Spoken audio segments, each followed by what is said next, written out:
Bismillah. Okay, there. Let's go. Take two. Make sure. Guys, here, let me check on my phone. As long as it's going there, khalas. Alright, Bismillahir Rahmanir Rahim, walhamdulillahi Rabbil Alameen, wassalatu wassalamu ala rasulillahi wa ala alihi wa sahbihi ajma'in wa ba'd. So this is lesson number 100 of the Adab al-Mufrad. Can you believe that? Lesson 100. And on the same day for lesson 100, the book shows up. So I got the book. Yeah, I got the book, and we're finishing lesson 100 all on the same day. So I think this deserves some Ben and Jerry's. You know, this deserves some Ben and Jerry's. Yes. We've been giving the Muslim brother our money a lot, but you know, this today is deserving of a Ben and Jerry's night. Almost done. No class tomorrow. No, inshallah. We'll try. We'll see. All right. So we're on chapter 120. Is it still going? Yeah. All right. Just making sure because it keeps cutting out. 120. Bab al-Muslimi mar'atu akhihi. All right. So Bab al-Muslim. So this is the chapter that the Muslim is the what? Mar'ah. What is the mar'ah? Huh? Yeah. Mar'ah is a mirror. So the brother, like a Muslim, is a mirror for his brother. So what does that mean when we say that a Muslim is a mirror of his brother? Huh? All right, what do you stand in front of a mirror for? Well, you just trying to make sure everything's all right? So like, for example, let's say that you just ate a salad. You just ate this big salad, you know? How is he stomping and bumping and boom, boom, boom? You sure that's Hamza, not Abdullah? Huh? Oh, it's like Jack and the Beanstalk, akhi. Fee, fi, fo, fum. Alaikum salam wa rahmatullahi wa barakatuh. Oh, you shake. Huh? It's homemade, made by one of the Indian aunties. Homemade beef patties, everything's homemade. Are you hungry? Just for you. If you're hungry, take it out. Dude, I'm so full. You should have it. It's very good. I got no. Come on. Just eat it later tonight or tomorrow. I'm telling you, I'm not gonna be hungry until tomorrow. I like. If you eat that, inshallah, the day after tomorrow. Like Abu Hurairah said when the Prophet ﷺ kept telling him, Ishrab, he said, La ajidu lahu maslaka. I don't have any room for it. If you're hungry, take it. What do we say? Huh? Allah huwa al-razzaq. Yeah. Beef patties, what? Jamaican beef patties? I don't know. Or Indian beef patties? What is it? I don't know. It's just because I was at one of the uncles' house and one of the aunties over there, she was an Indian auntie and she made me food. Well, I've never had patties better than this. Like in and out. Yeah, if you've given me this like after the khutbah, maybe, but not right now. Oh my God, dude. Oh, well, after the khutbah, you seen how stressed I was. SubhanAllah. He knows how stressed I was after the khutbah. Alhamdulillah, everything's all gone. So it's just a beef patty with no breading or what? Man, try it. I'm telling you. I don't want it. Dude, listen, we have pizza. I was like half an hour away from here. I was stress eating today, so. Okay, maybe after the class we'll get hungry. No, I'm telling you, I'm not. I know myself, dude. Imagine a 4x4 with this. Eat a 4x4. What I always eat from In-N-Out. 4 patties with cheese stacked upon top of Extra tomato. Oh, hey, get out of here. Oh man, we had chicken wings, we had pizza. Trust me, man. I am not thinking about no food until tomorrow. And even tomorrow is like iffy, you know. At the curry chicken? Huh? At the curry pizza? I can't even think about food right now. I'm like, even the thought of food right now just makes my stomach hurt worse right now. Like, I'm so full, actually, I can't like breathe. I did not want to. I was like, I don't want to come here today.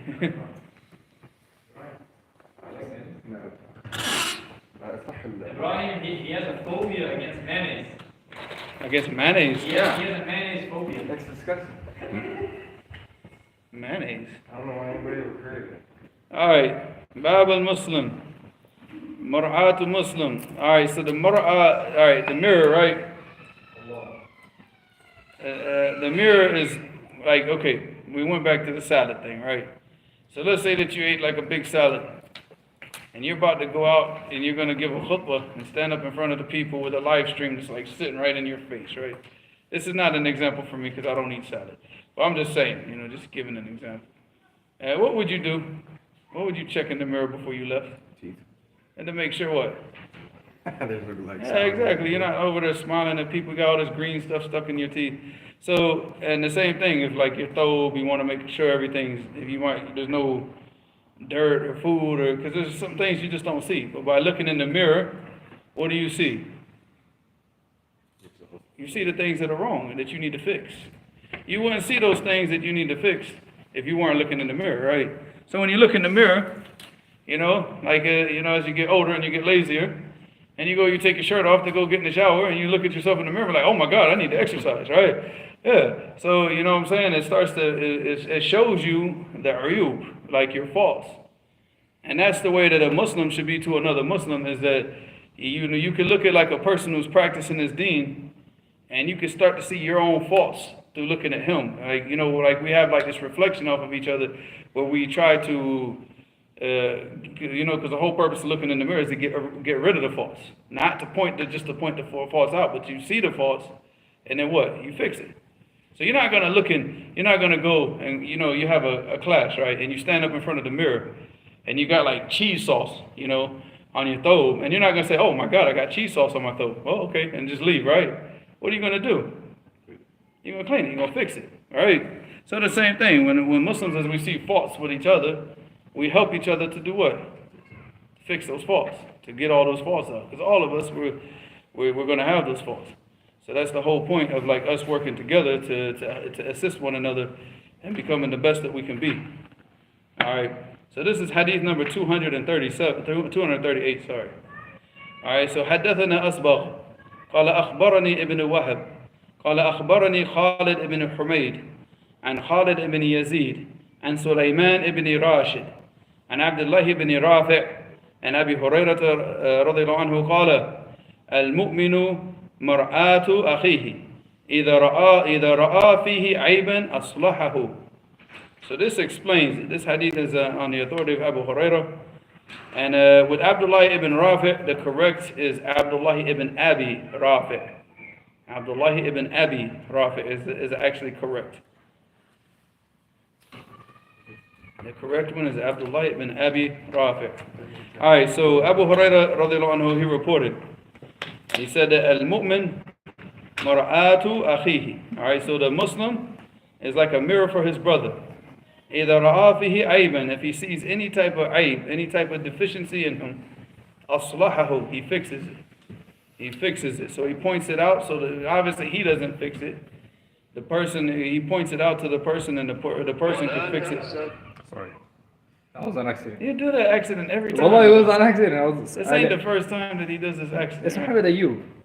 I know. You don't come up in the middle of a class and just start playing stuff. No, it was an accident. Well, I was listening to Surah Ali Imran. Alright, so that's what it means, right? So him seeing those types of faults, that he points out the faults, and that's not the like nitpick, alright? You're not going to sit here and nitpick with somebody over every single small detail. Obviously, these are things that are what? Like really, really mukhalif, for the, the things that really oppose the deen. Obviously, if the person, he's got a habit of like biting his fingernails or something like this, or whatever, just like little nitpicking things. Like, we're not talking about that. These are things that like really go against the deen. Like this is what a Muslim should look like. What? Which feet? What are you shaking your head for? Huh? Al-Mazid. Yes? Al-Mazid. Oh, I thought you just came in and said no. Alright.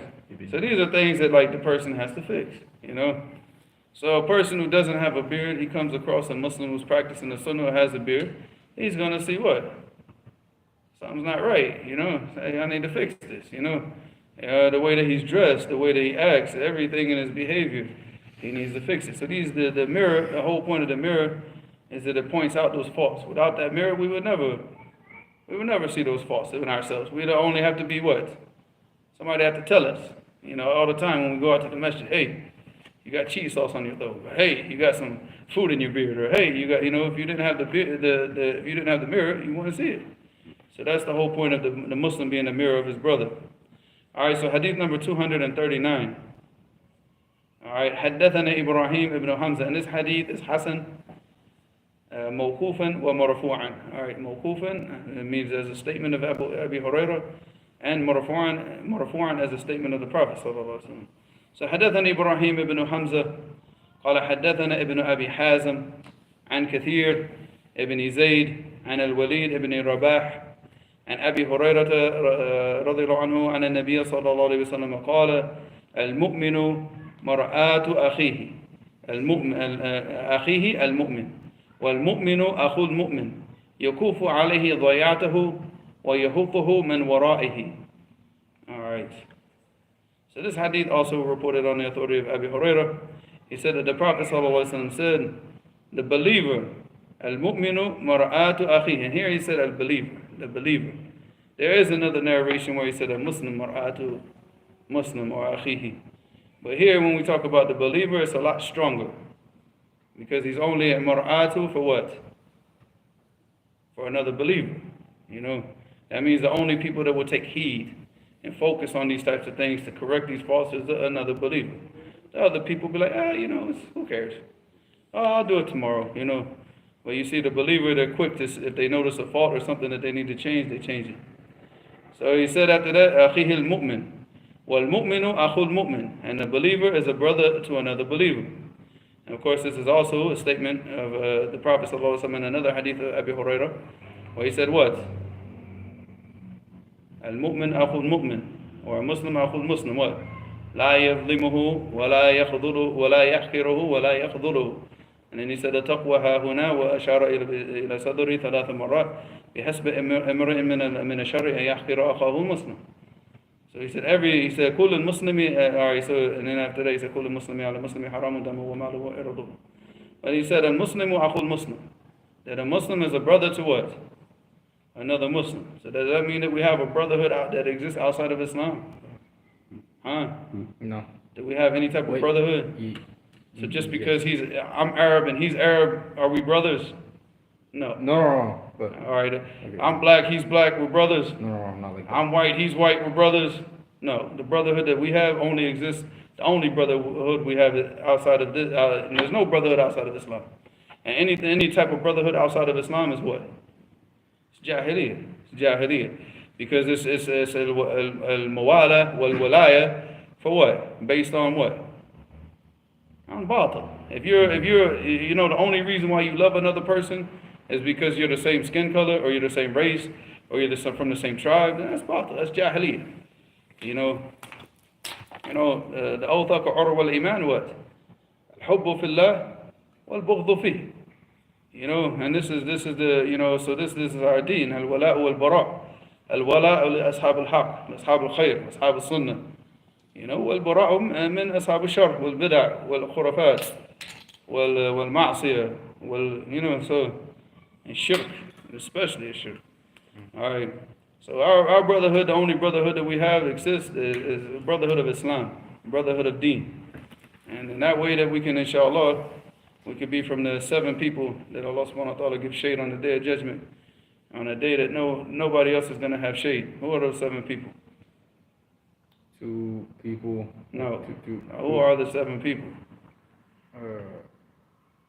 2, like one of them. Who are the 7 people? I'm telling you one of them. I want you to tell me the first one that came in the hadith. I don't know, the first one, the hadith. Alright, the first one is what? أمير عادل وشاب نشأ في عبادة الله ورجل قلبه معلق بالمساجد. So the first 3, أمير عادل. So the first one is a just ruler. A just ruler. Alright, not the cat. Alright. We named the cat Amir because he's just like sleeping on a big couch and he's just acting like a prince, So he's just like sleeping all day, eating all day, and everybody's serving him. So, all right, so Amirun Adil, so a just ruler. All right, وَشَابٌ what? نشأ في عبادة الله. And a youth, a youth that what? That grew up on the worship of Allah, even if he went to Clovis West. All right. I went to Hanford West, but that was just ghetto. Hanford West was ghetto. Fights every day. All right, so, and then after that, what?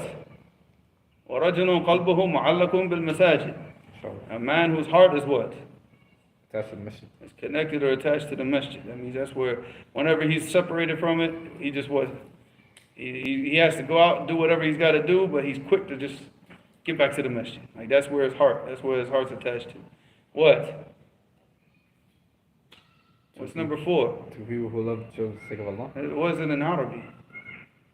I think. Well, the Prophet spoke Arabic. First we give the Arabic, then we translate. But I don't know. ورجلان تحابا في الله اجتمعا عليه وتفرقا عليه. So two men, they came together. They loved each other for Allah, only for Allah, not for money, not for status, not for race or ethnicity or his tribal thing. They only loved each other for what? For the sake of Allah.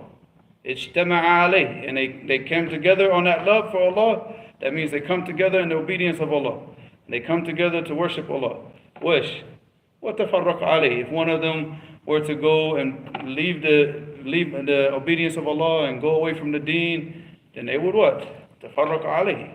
So he doesn't remain, with his love for a person once that person has left the obedience of Allah. Once that person leaves the obedience of Allah, then what? تَفَرَّقَ, All right, وَتَفَرَّقَ عَلَيْهِ. Wish.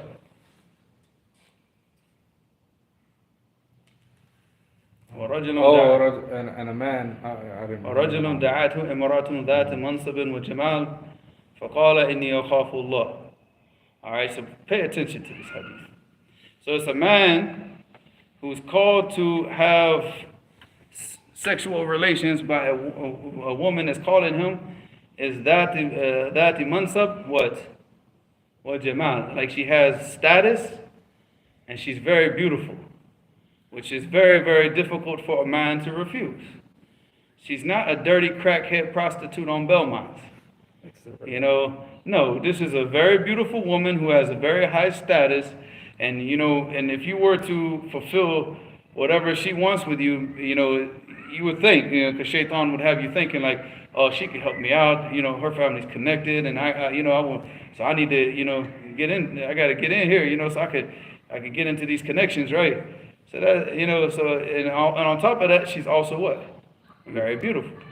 So these two things make it very difficult for a person to refuse, especially when she's telling you, come here, let's go. You understand? So you can see that in the story of Yusuf alayhi salam. فدعته امرأة ذات what? منصب وجمال فقال إني أخاف الله. Again, so then he says when he's approached with this situation, he says, I fear Allah. He refuses and rejects the offer out of fear of Allah. And that's what I'm saying. This ain't like some crackhead on Belmont. And she got 2 teeth in her mouth. Telling, come on. You're like, no, I khawf in Allah. So it doesn't take much to have khawf from Allah from something like that. You know what I'm saying? Because you don't even desire it in the first place, right? But a woman of status and a woman of beauty and everything, then yeah, your nafs would desire that. So to leave that and say, no, I'm not, no, I fear Allah. So this person gets the shade. All right, what else? Are you cheating, aren't you? No. Yes, you are. Because Fatima just said, Alaikum salam wa rahmatullah. Because she said, Hamza. What's up, blood? She said, for the people who can't see on the camera, he came in with a red shirt on. So I have to troll him a little bit. If I didn't do that, what would I be? She said, Hamza, why aren't you speaking on my name? I let you come downstairs, I mess you up. Then she said, come down with a mean face. Okay, she's angry. And I'm pointing down. What else? I think did I get how many have we done so far?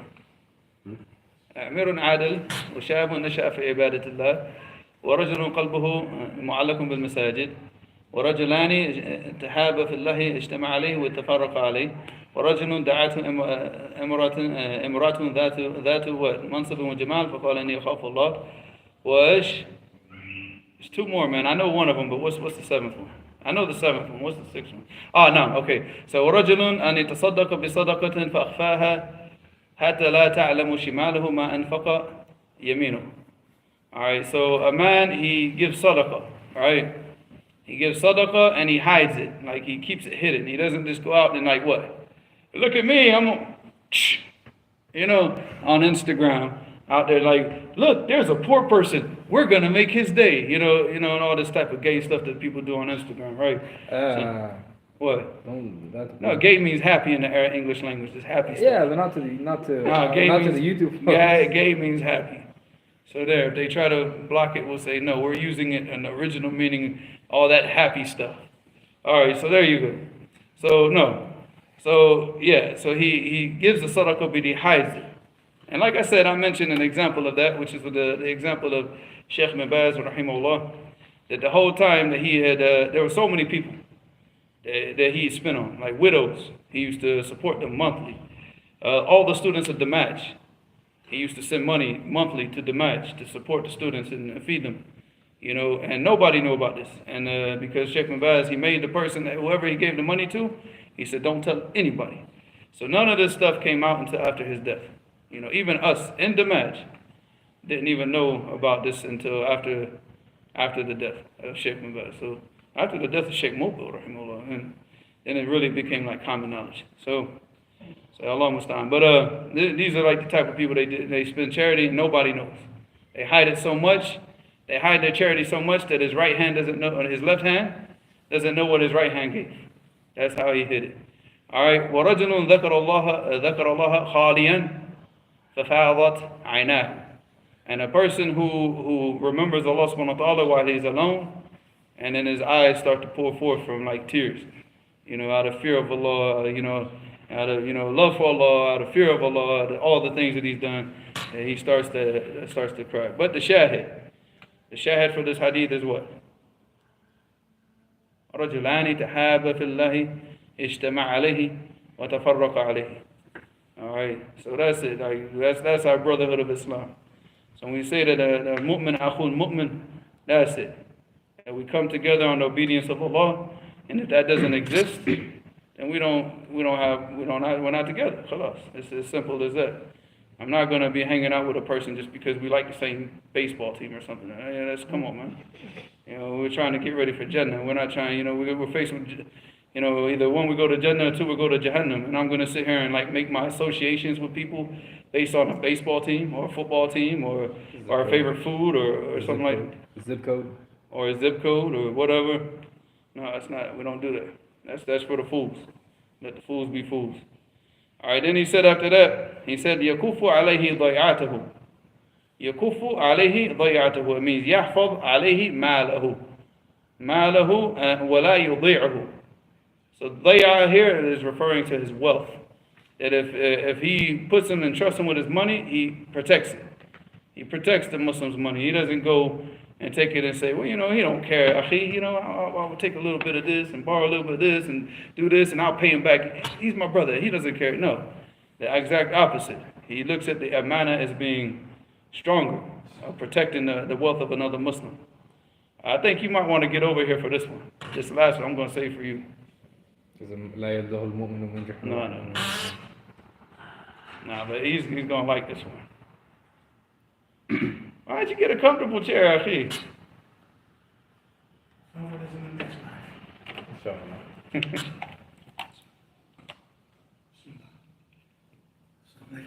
So, pass that on down.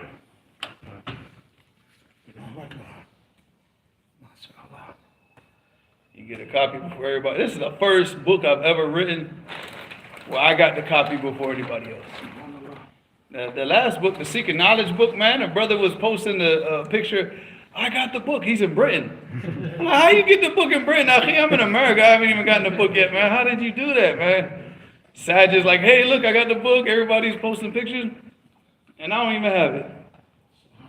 Do you have an extra one? Do you have an extra one? No. I did actually have an extra one, but I Because mine get. doesn't come till tomorrow, inshallah. So you wait till tomorrow. How many did you order? Like right now, I ordered one. Why did you order? about this and you done already did this already, man? Hey, you never, because He wants to get it for his brother. I want to get it. Always need to read, because you know, maybe if I want to teach someone or. Well, actually, if you go to the conclusion of the book, I said that. I said, if you wish to continue memorizing other books after the Quran, such as Alfiyat ibn Malik, Bulugh al-Maram, Kitab al-Tawheed, Al-Aqidat al-Wasatiyah, or whatever book you wish to memorize, you can employ the same plan. You can take the same plan. So maybe it still benefit him, even if he's already finished the And Quran. plus, I wanna give it to my little sister, my two brothers. So you bought one copy, what, to split No, amongst no, them? because Here, you take a chapter, and you take a chapter, and no. switch when you get done. No, I bought it for myself, but inshallah, when I go to the bank, I'll put more. Actually, no, I didn't. That wasn't the reason why. The reason why is because I want to pay you in person, so you make more money and I save money. No, but I have to buy them first, and it's gonna take a long time. But you still make more money. Yeah, but it's look. If I order the author copies right now, they will probably come. Like it depends. I'm not gonna lie. So sometimes they surprise us. Like sometimes they'll send them boom right away, 5 days, and I got them. Other times, but normally it's like 3 weeks, 2-3 weeks, because like we're like last priority. Because if I buy author copies, it means that I'm buying just the money for Amazon, just to print the book only. You know, so they don't get anything else. I don't get anything. I just so it doesn't even show up on the sales. You know, it's not even, it doesn't even count as a sales. What's the mark for now? What's the price that's selling for on Amazon now? 15. I had no choice, man. I was trying to keep it as cheap as possible. Even the book with the free mixing, I had to raise it up to like $13 because Amazon's charging so much money right now for the printing. See what? If you don't have Prime, this is the final price. Iman, even $20, if you go to McDonald's or anywhere, you can't even get a meal for that. So even if this was $20, This is the people that are sincere and is really doing this, That's what I was looking at today, Akhi. You know those little gumball machines yeah. with them little plastic toys in it? So we were in a pizza place today, and I looked over because we had to wait for the order to come up. It's $1 now. It used to be just like a quarter, right? So 4 times the price quadrupled, Akhi, just to get like a piece of plastic toy for the kids. $1. They're like, what? This is the price without it, just so because my address is on it. But $23.75. For what? For your book. After if you don't have Prime and it's the final price. Nah, you don't do that, man. Don't be stupid. What you do is you order the book and you order like $25 worth of other stuff and get free shipping. Come on, be smart, man. Yeah, you don't just order the one copy of the book. See, I ordered 3 copies, right? $45. I paid the regular price. I didn't get the author price. I paid full price. So free, but I didn't do the free shipping because I wanted to get them here quickly. But if you don't have Prime, you just take free shipping. It's over $40. You get free shipping. I was with my daughter last night. She got a gallon of organic milk. It was the price of this book. That's good. Oh, yeah, there you go. Yeah. The organic milk, 1 gallon of organic milk was $15.99 or something like that at Seymour. 1 gallon. 1 gallon of organic milk 1 gallon of organic milk, is more expensive than this book. $15.99. Oh, there you go. There you go. But inshallah, maybe tonight I'll try to order some author copies, like maybe 20. Yeah, that way I could just sell them. Because if I order the author copies, I can sell them. Like here, I can sell them for $10 easily. You know, it'll be a lot cheaper. You know, because like I said, like Amazon, they're going to charge more because they're advertising it. You're using their website. They're delivering it. They're doing everything. And basically, they're doing everything. They're printing the book. They're advertising the book. They're shipping the book. They're printing the book, or they're delivering the book. So, but all right. So this is the part that I told you. So he said, "Al-mu'min, akhul mu'min." So the believer is the brother of another believer. Yakufu alayhi dayatahu. So he protects his wealth. So one of the signs of the believers that we protect, we don't protect the brother's wealth from being destroyed. Obviously nowadays, this is about the mu'min, because we have a lot of Muslims now. We don't have a lot of mu'mineen. So if you put a Muslim in charge of your money, you might as well go ahead and just kiss that goodbye. It's over. It's done. It's finished. It is done. Like you kiss your money, your property, everything goodbye. $3,000. You leave and you left and you had a house and and everything. You come back and your house is been sold on Zillow and your cars are gone and $3,000. Allahumma sallam. But wait, it gets better. وَيَحُطُّهُ مِنْ وَرَائِهِ, and he protects all of his affairs in his absence.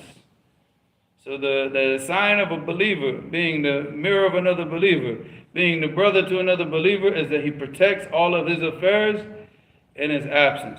Wallahi akhi, if you were to travel nowadays and leave your wife and kids at home, you come home and you have another man living in your house nowadays with a lot of Muslims. You will come home and they done changed the locks on the doors. And wallahi, how many stories have we heard? How many stories? Like, wallahi, think about your whole lifetime. Yeah, it's so many stories. You come back and there's a man done living up in your house. She done went off and got some khula at Walmart, half price khula from China, and then got married and everything and got, come back and khalas, you don't know what happened. So the same believers that you trusted are the same people, the same Muslims. Like I said, we have a lot of Muslims today. And that's why, the Prophet ﷺ, when he called these people, what did he say? He said, Ya ma'ashara man yu'min bilisanihi, ولما يدخل الإيمان في قلبه لا تؤذوا المسلمين ولا تتبعوا عوراتهم. So what did he say? He said, oh, oh, you people. Oh, you people who what? Who believe with their tongues, but iman has not entered into their hearts. لا تؤذوا مسلمين. Don't bring harm to the Muslims. Because all the harm from the people, we talked about this the last time, right? The people that really, they're Muslim. But there's like this hatred, really. They don't really love Muslims. And they don't really love Islam. And you see that the harm that they bring to the Muslims is always more than the khair that they bring to the Muslims.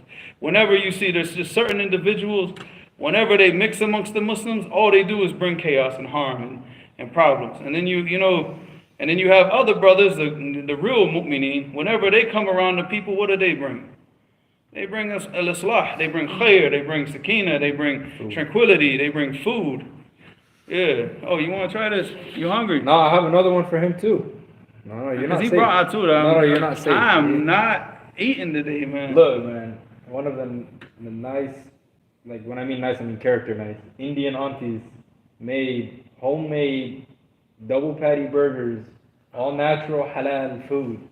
And I'm telling you, take it. I'm going to take it, but I'm going to give it to one of the kids. No. And I have one for you and one for you. I'll give it to the cat. Oh, No, they're going to die from all that bread. He ain't going to eat the bread, he's going to eat the meat. If you ain't eating it, might not have. I might be 2/3 tonight instead of 1/3. Oh, no. Oh, did I tell you what happened over on the street? You didn't hear the message? No. Nah, nobody got shot. Somebody just walked up and just shot the dude's house. If you look at where I live at, there's like a house, a very suspect house. It looks like a trap house. Because it looks like it's almost abandoned, but there's people pulling in and out. Somebody just walked up to the house and just shot it up. Shot it up last night. So there was nobody. That's why there was no ambulances or no nothing. Ambulance. That was. That's what I told her. I came to Fajr this morning, right? We're at Fajr. Shahbaz actually showed up for Fajr. But he was on 75% mode today, boy. Shahbaz was in a good mood. He had a new truck and everything. I was happy to see him, but I'm like, I'm tired, akhi.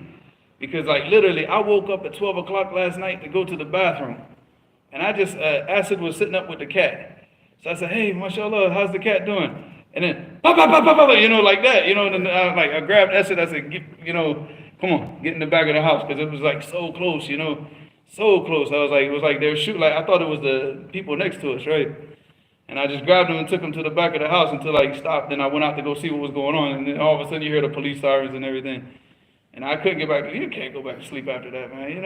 I'm out there like, hey, check this out. Hey, sitting at the Jacksonville, look at this. Murder number 4. You know what I'm saying?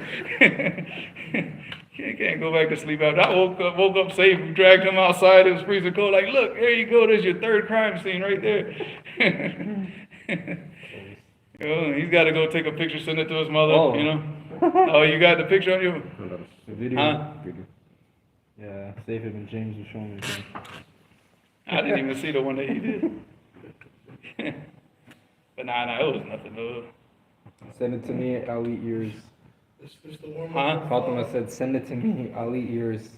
They're reserved, auntie. You gotta have to ask Abdul Malik if he wants to give it up. Because he said if I don't eat it, he's eating it. She said, how you don't have none for us, Hamza.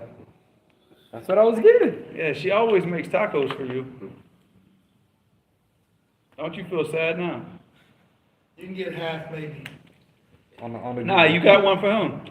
I got, no, one for you, one for him. Come on. All right, tell her. No. Send one of your kids up to No, get no, it. I'll take it then. No, no, no. I'll take it. She's cooked for us how many times? No. Send one of the kids up. Let me take a piece. All right, Let's so. try it. وَيَحُطُّهُ مِنْ وَرَائِهِ. Right, what? Protects him, protects his affairs while he's gone, in his absence.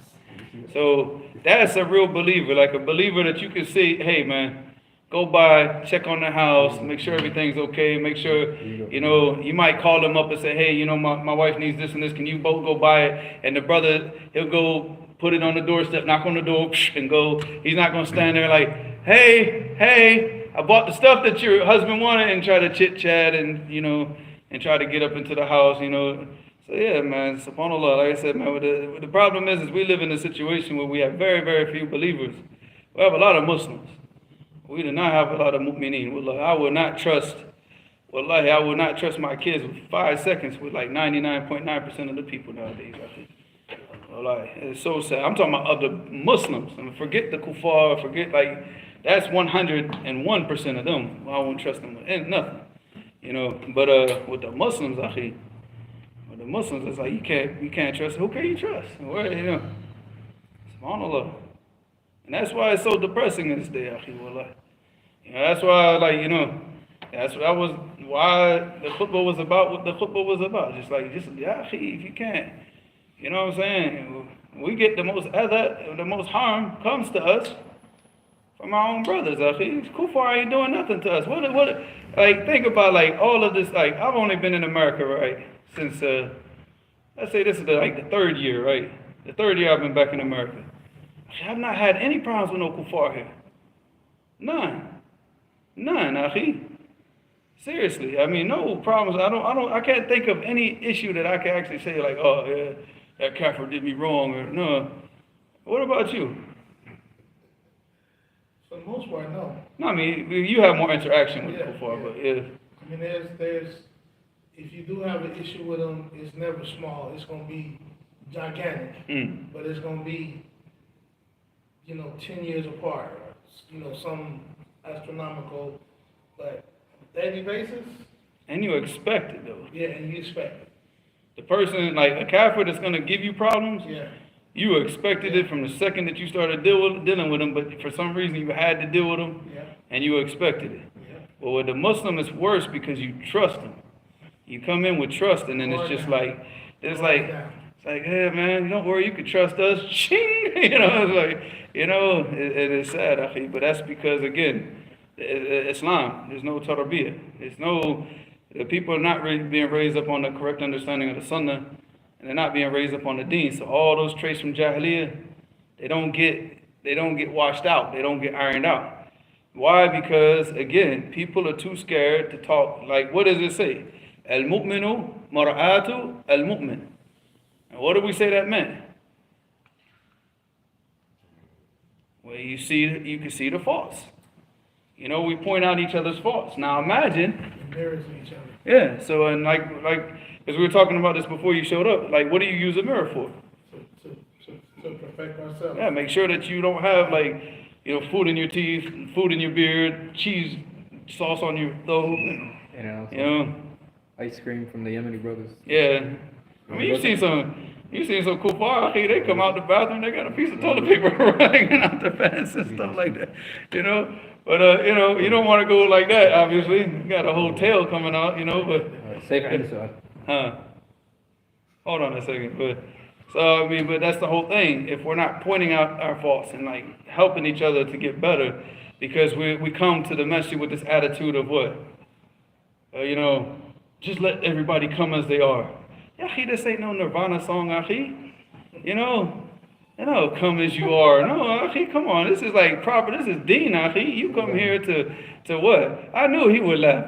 I said, I'm gonna get Ibrahim. Watch, he's gonna get this one because he's probably got it. He's over there like, what's going on? What does it mean though? It's a song from the 1990s.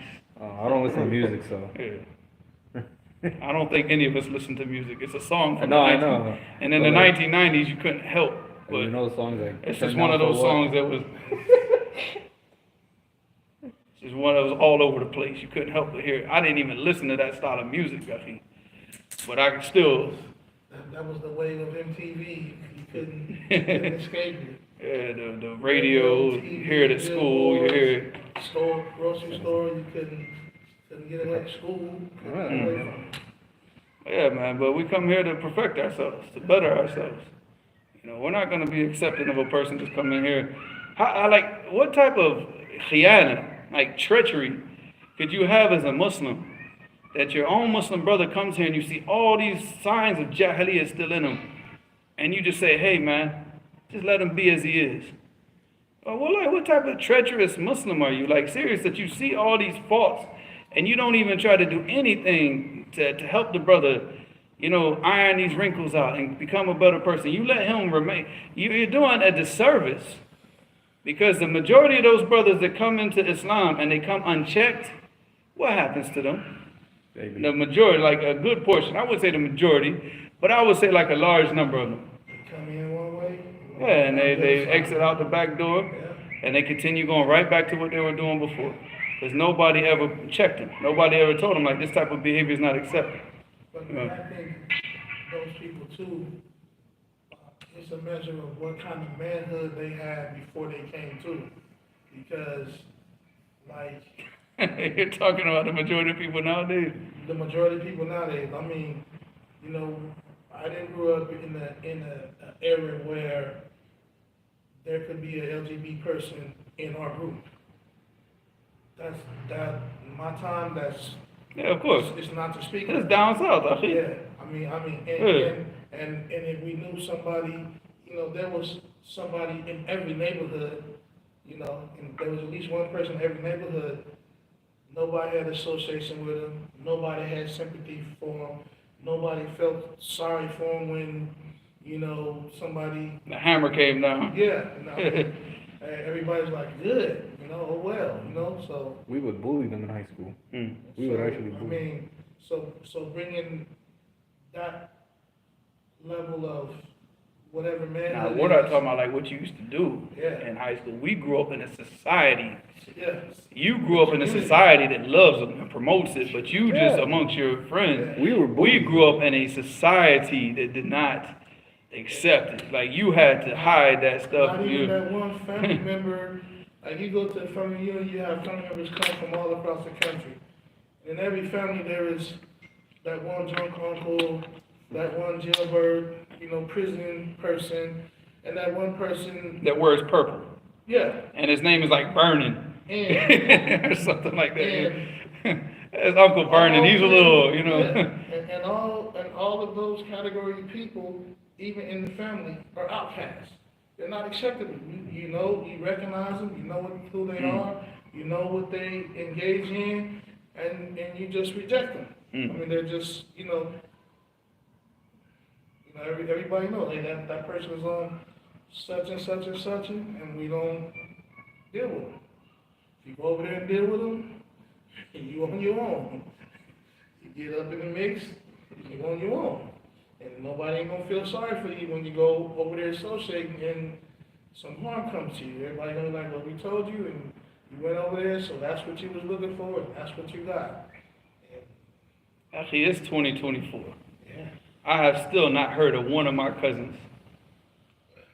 You know, I don't know, like the far cousins. I mean, obviously not my whole entire family, because my whole entire family goes from Florida to North Carolina. But I mean, it's just like I can't attest for the whole family. But the family that I know, Right. I have never. I remember one time my cousin, she had a child out of wedlock, and the family went ballistic.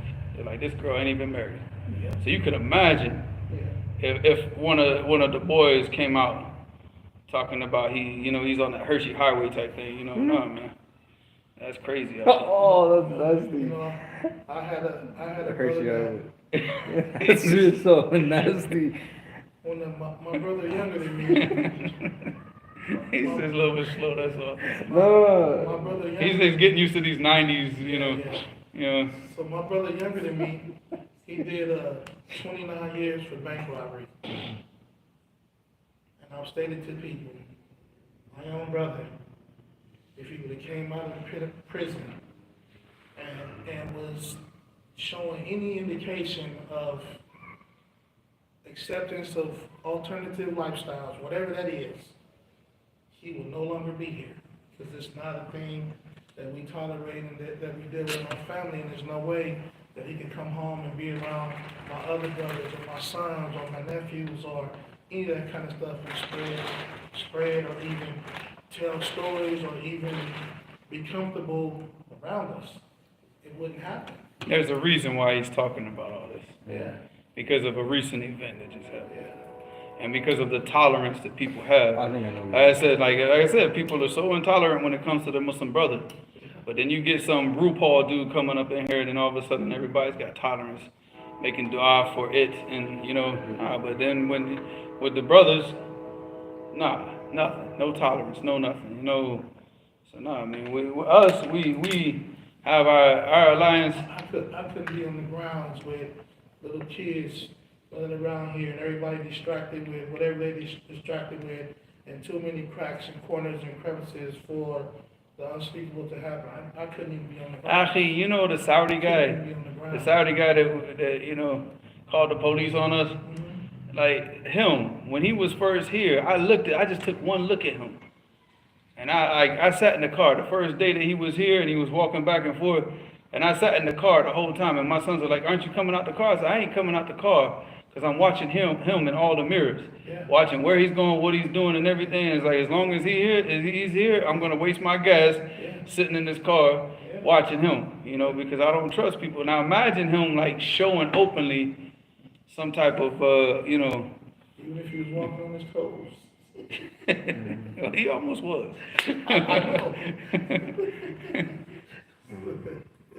Oh, that was a funny night. I was like, oh, wow, we should have live streamed that night right there. We're going to live stream something. We should have live streamed that. I'm going to call the police on you. نروح طبعا الايس كريم قليلا. Huh? نروح مكان الايس كريم قليلا. It's Friday. Man, look, man. على حسابي. I cannot eat their ice cream, dude. It's something that me. Just be there. I don't know if it's all right. To be honest, I don't know if it's the ice cream. I had 2 thorns stuck in my foot. The ice cream? No, there's 2 thorns stuck in my foot, and one of them caused an infection. So like this whole week, I didn't know. I mean, because I'm so used to just like like from being in Yemen. If I feel pain, I just like deal with it until it goes away. And I don't take any headache medicine. I don't, So this wasn't really because it was in a part of my foot that I wasn't putting pressure on. So I didn't really catch on to it until it got infected. Then I started touching my toe, and I'm like, hey, that really hurts. So I have one of those super flashlights, and I shine it, and I can see the thorn. So I popped it out. But when I popped it out, and I was at first I tried to squeeze it out, right? And then all this, the pus started coming out. I was like, oh, whoa, it's infected. I didn't know that. Because that's never happened before. I've had thorns. I've had, because I always like to walk around barefooted. So I'm always pulling stuff out of my feet. All right, so I'm like, that's the first time that's ever happened, actually. But then I noticed, like last week, I was sleeping all the time. I'm like, had a fever the whole, I'm like, what is this? I kept thinking it was the ice cream. So it might have been that. But then I found out that I had another thorn stuck in another part of my foot. It was also infected. But I think I did like this, and I felt it. I like, I think I knocked it out. But it's been in there for a while. So, and the same thing. Actually, I went home after the khutbah, we ate, fell asleep. I've just been sleeping. So I kept thinking it was the ice cream, but it might just been all these, just infection, So that's what the body does. Whenever you get an infection, you just want to sleep like Snow White. Infection and pain, one or the other. Yeah. If you ain't taking something for it, you're gonna Sleep it off. Oh. So ice cream tonight? No. You can stay with him. So you're gonna be there because Abdulmalik and Charles is gonna show up. Are you going? What? Man, I'm gonna tell you what old and fat people gonna do. Go to ice cream shops. That ain't what we gonna do. We gonna bake this for right now. We gonna wobble back over it. You gonna enjoy this burger? Yeah, take the burger with you and have some ice cream. We can go tomorrow, so but tonight I'm gonna go back home. Because you don't understand, like that's not the first, like what was that, the second incident, so we talked about that the other night, right down the street. The guy got shot up like 59 times. They wanted to make sure that dude got killed. Then a couple of days later, they shot up the house next to me. So there's probably something going on, between these gangs. So I don't want to leave my kids up home alone right now. Where's that set? Warm up before the fall, bro. Did you bring that set? Oh, okay. Nah, they were I was sleeping. gonna say because I did not see that set coming up. We're on the couch. They shot that dude. They said 59 shots on the shot. You said you heard it. Yeah. So 59, we want to make sure you do not breathe tomorrow. That's crazy, actually. That's a lot. 59 bullets in their head? No, there was 59 shots fired at the guy. Oh. On the shot spot. If you don't look, let me tell you this. Because now I'm just getting I'm getting accustomed to Fresno, right? They just that dude shot 7 shots last night, right? Man, those police were there within minutes, I heard the shots. I went to the bathroom, came back, because that's what I was getting up to do in the first place. Went to the bathroom, came back, walked outside, and I hear, woo, woo, and the police were pulling up. But when they pulled up, they didn't have the sirens on. They turned the sirens off as they got close to the neighborhood, and just pulled up with the lights on. They were there within minutes, akhi. So for somebody to sit there and shoot 59 times and take that chance of the police pulling up, that's crazy. They wanted that dude. Yeah, that means there's some issues. And that's the second person that got killed in that same area. The other one was that one kid, remember? Yeah, that's what I'm saying. There's something going on between the gangs, probably. You know how much money 59 bullets, 59 rounds of ammo is gonna cost? And unfortunately, that's a sign that somebody did some type of telling or something. That's a message going out. Somebody that went and did 2 or 3 years when they should have been doing. Check the guy. He's got a thing. They got pictures of him on the gun memorial thing. Do you know? You probably might even know.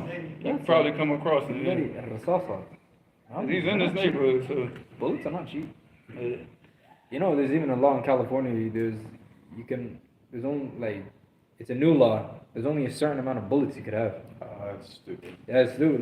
Back in I think 2008, you were allowed to buy as much bullets as you want, but now they limited it. You're young, and you don't know about the trains that used to get left on the train tracks back in the 80s and the 90s. So Nothing about it. trust me, those dudes that really, when they want people to be killing each other, bullets are gonna find their ways where they need to be found. When they want to start wiping out population, and they want gangs, because they're gonna trigger the gang warfare. They're gonna trigger. And then, trust me, trains all of a sudden get stopped, and for some reason, a lot of youth just know what's on the exact cart that it's on. And you're gonna find 3 or 4 times in a year, or 3 or 4 times in a season, you're gonna see those posters taped to the poles that they're gonna have a gun show at this fairground, a gun show at this swap meet, a gun show at this place, a gun show over here. They're gonna have gun exhibits. They're gonna have, you'll know. Yeah, plus you just go to the South and buy all that stuff anyway. All right. So he said, وَيَحُطُّهُ مِنْ وَرَائِهِ, so he protects all of his affairs in his absence. All right. So we'll stop here, inshallah, for this. Any questions? They just they get the Masjid al-Aqaba roundtable discussion today, huh? Oh wow, you see. Nobody's been even looking at the chat at all. I'm pretty sure it's been going on for this topic. I'm pretty sure it's Yeah, I told you to send one of the kids up here and get one of these burgers. Can you hear me? Let me know that you hear me. You're gonna have a countdown. This burger gonna disappear. You're looking at it on the table. Daniel, you hungry? Huh?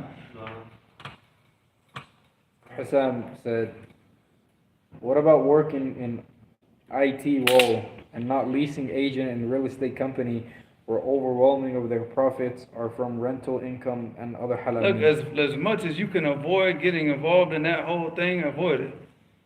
Because any way that you do, even if you're not directly writing up the contracts and being involved in the contracts, you're working with the people that are, and you're helping them maintain their system and everything to continue doing the stuff that they're doing. So if you can avoid just just stay out of that whole profession, period, if you can avoid it.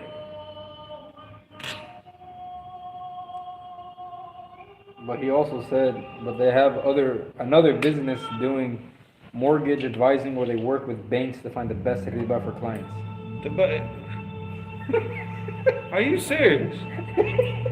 Can you imagine? Who says that? Who says that? Can you imagine? What they want to do is to let me find the lowest rates that we're going to use to rape you with. Yeah, خلاص. Go ahead.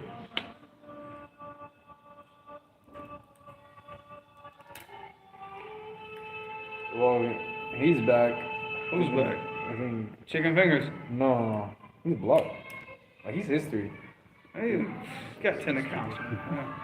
And And Kleenex might be him, but he just might be on good behavior because he doesn't want to get blocked.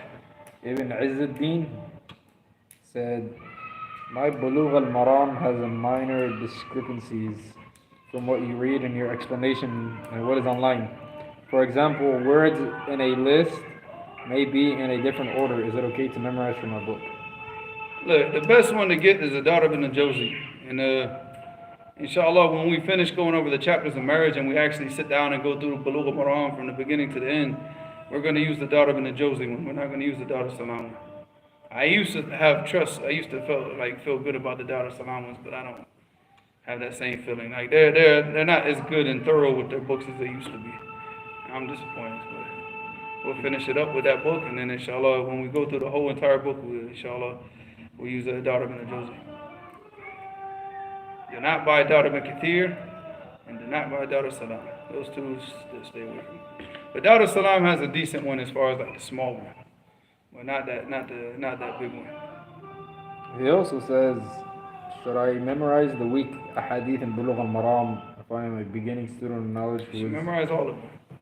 I mean, if you have the ability, if you're going to Saudi, they have if you can go to like the actual maktab of Dar al-Salam, not Dar al-Salam, Dar ibn Jawzi. I don't know if they have it in Jeddah. I know they have it in Riyadh, of course. But they have a print of Bulugh al-Maram. And it's the best out of Akhi. I wish they would, make this available more. No, wait till it. You're too impatient, my young son. All right. It's a print. It's in 3 volumes, right? So the first volume is black. All right. The black volume is only the hadith from Bukhari and Muslim, from Bulugh al-Maram. So they took all the hadith that are only in Bukhari and Muslim and put it into one small volume. The second volume is like blue, and I think it's all the hadith from Sunan Abi Dawud. And then the third volume was like green or something like that, if I remember correctly. And it's all the hadith that are in other books of hadith. It's not in Bukhari, Muslim, or Sunan Abi Dawud. So if you can get that, what? Oh, I was like, what do you want, man? Make sure it's your mom that gets it. Hussein, take it. No, I do. Watch him. You let us know that you got it. The burger's like that big, so if you get a burger that's big. But if you can get that, then that's beneficial. Because that way you could take it, like the hadith from Bukhari and Muslim out of Bulugh al-Maram is a little over 700, if I remember correctly, like 700 and something. So that's a lot easier to memorize those, and plus you get all the ahadith that are just in Bukhari and Muslim.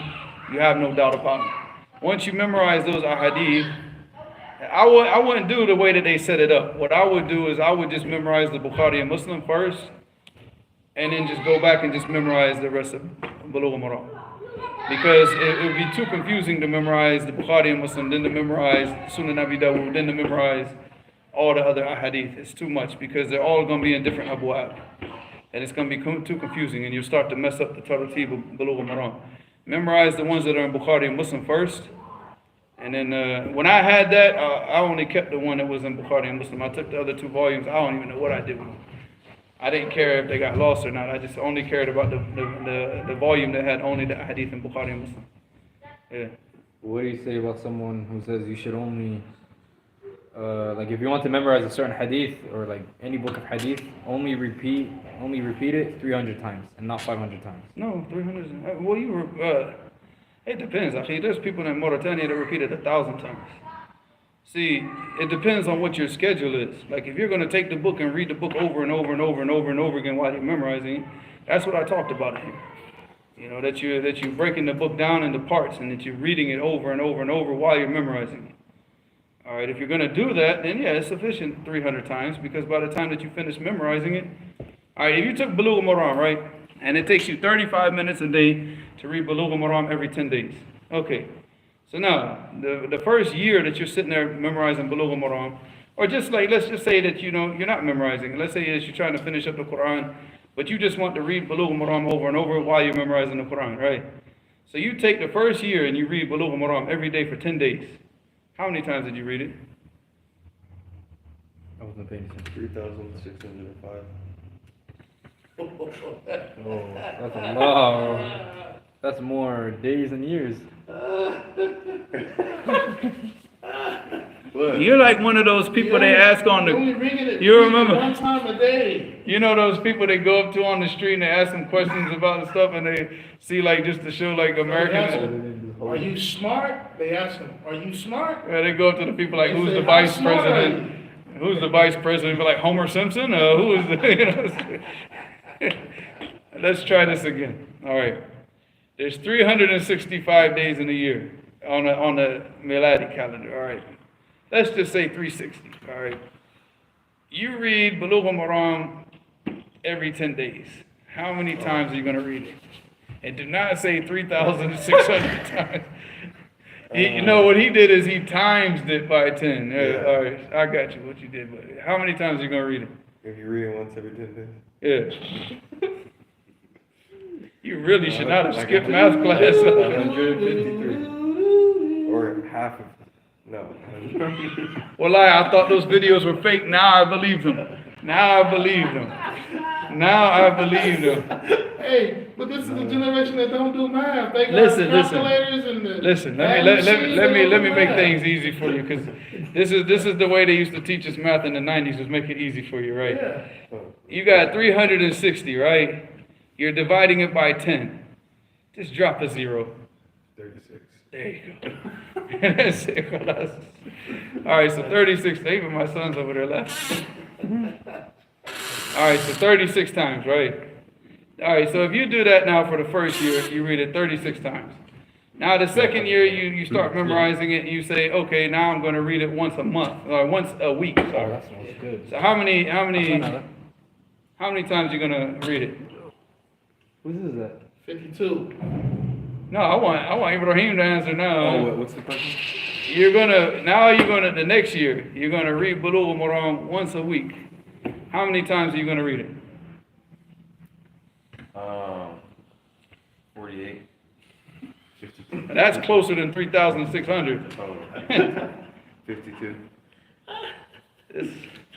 This is old school out here. That is old. Who's yours? Yeah, that's the age. Week, so 52 weeks. That's 4 times 12. I mean, you're closer than 3,600 though, and 153. 58. 52. You really shouldn't have skipped math class. I told you, like what we said in the South, like the most important thing of education is 3 R's. Is what they say in the South. The most important 3 things in education is what? Reading, The 3 R's: reading, writing, and arithmetic. Arithmetic. That's my grandma's. Your grandmother's from the South? No.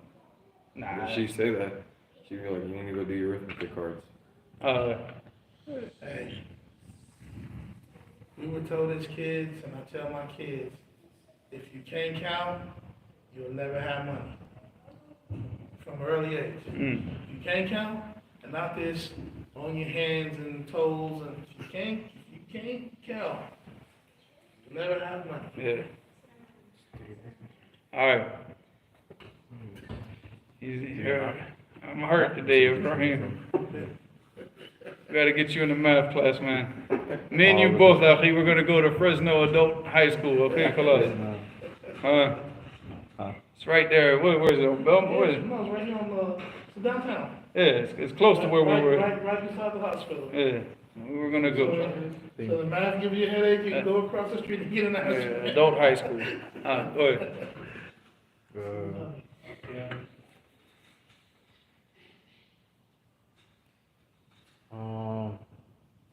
Someone, does your siblings count as brotherhood if they are not Muslim? No. Those are just people that have rights over you through blood relations. About our parents. No, I'm saying, if you have an akh, like a brother, he's your brother, but that's not brotherhood. Oh yeah, brotherhood. You understand, when we talk about having brotherhood, we're talking about a Muslim to another Muslim, fulfilling these conditions, not the conditions that we spoke about that, that we actually see nowadays. Brotherhood are the people that we will be assembled with on Yom Kippur. That's brotherhood. Go ahead, what's your question? If you have family that are not Muslim, are they all going to go to hell? If they die on that, yes. The message reached Even our parents? Huh? So all our parents are going to Actually, the prophet's father is in the hellfire. The prophet. He cried over his mother and his father. Yeah. He was given permission just to visit her grave, but he couldn't make dua for his own family. He was not given permission to make dua for his own family. Abu Talib, the person that helped him out the most, but he died on kufr. So Allah subhanahu wa ta'ala granted him a shafa'ah, where he can intercede on his behalf. But then Abu Talib, he gets the lightest punishment of all the people in the hellfire. But for him, it's the worst punishment. Like, he'll feel like nobody else is being punished worse than him. But it's out of like to honor the Prophet sallallahu alaihi wasallam, because the Prophet, he knows that intercession by the permission of Allah caused him to get the lightest punishment. But he's going to feel that he's going to get the worst punishment. Is he going to get out? No. Is that forever? Forever. He died on kufr. Akhi, this is not a joke, Akhi. No, I mean, I was told that you go to the hellfire and you get cleansed and If you're a believer. Yeah. Yeah, and you die and you're committing like major sins, or you're like musir ala saghair, like you're constantly doing like the same small sins over and over and over and over again without making tawbah, without stopping, and you die on that. Yeah, actually you can go to you might have to go to the hellfire to get purified, but that's a Muslim. That's only for the Muslims. It's not for the kuffar. There's no purification for the kuffar. They're hatabul jahannam, akhi. They're firewood for the hellfire. That's it. So no, I mean, like the Prophet sallallahu alaihi wasallam said, "La yasma'u bi," sallallahu alaihi wasallam. I just said sallallahu. لا يسمع بي يهودي ولا نصراني ثم يموت ولا يؤمن بالذي جئت به إلا كان من أصحاب النار. So the Prophet ﷺ said that لا يسمع بي أحد من هذه الأمة يهودي ولا نصراني ثم يموت بالذي ثم يموت ولا يؤمن بالذي جئت به إلا كان من أصحاب النار. So he said that nobody from this nation, from this time, what he means by this nation, not the Ummah of Islam, but the people, from the time of his being sent to the people all the way till the day of judgment. And nobody from the people, from the Jews or the Christians, are going to hear about what I came with, and then died, and they died, and they didn't believe with what I came with, except that they're from the people of the hellfire. So that's the Prophet sallallahu alaihi wasallam saying. And like I said, he couldn't. His own parents. And when the guy came to the Prophet sallallahu alaihi wasallam, he said, "Aina abi?" Qala abuk fin nar. He said, and the guy asked the Prophet, sallallahu alaihi wasallam, he said, "Where's my father?" He said, "Abuk fin nar." Your father's in the hellfire. And he saw the guy. When the guy walked away, it was like a sadma. Yeah, he was like, whoa, So he said, he called him back. He said, abuk wa abi fin nar. He said, your father and my father are both in the hellfire. So no, actually, this is not a joke, man. And the people sit there and say this, like, why do we keep talking about the, why, we talked about this in the previous lesson. Why does the Imam keep saying the same thing? Because it's not a joke. It's not a joke, akhi. This is not, you are going to die, akhi. All of us are going to die. It's not going to be 100 years are going to pass except for all of us are on the ground, more than likely. I mean, unless one of us just lives to be like, sets a world record of age or something like that. But I'm saying, like 100 years, actually, all of us are going to be in the ground more than likely, right?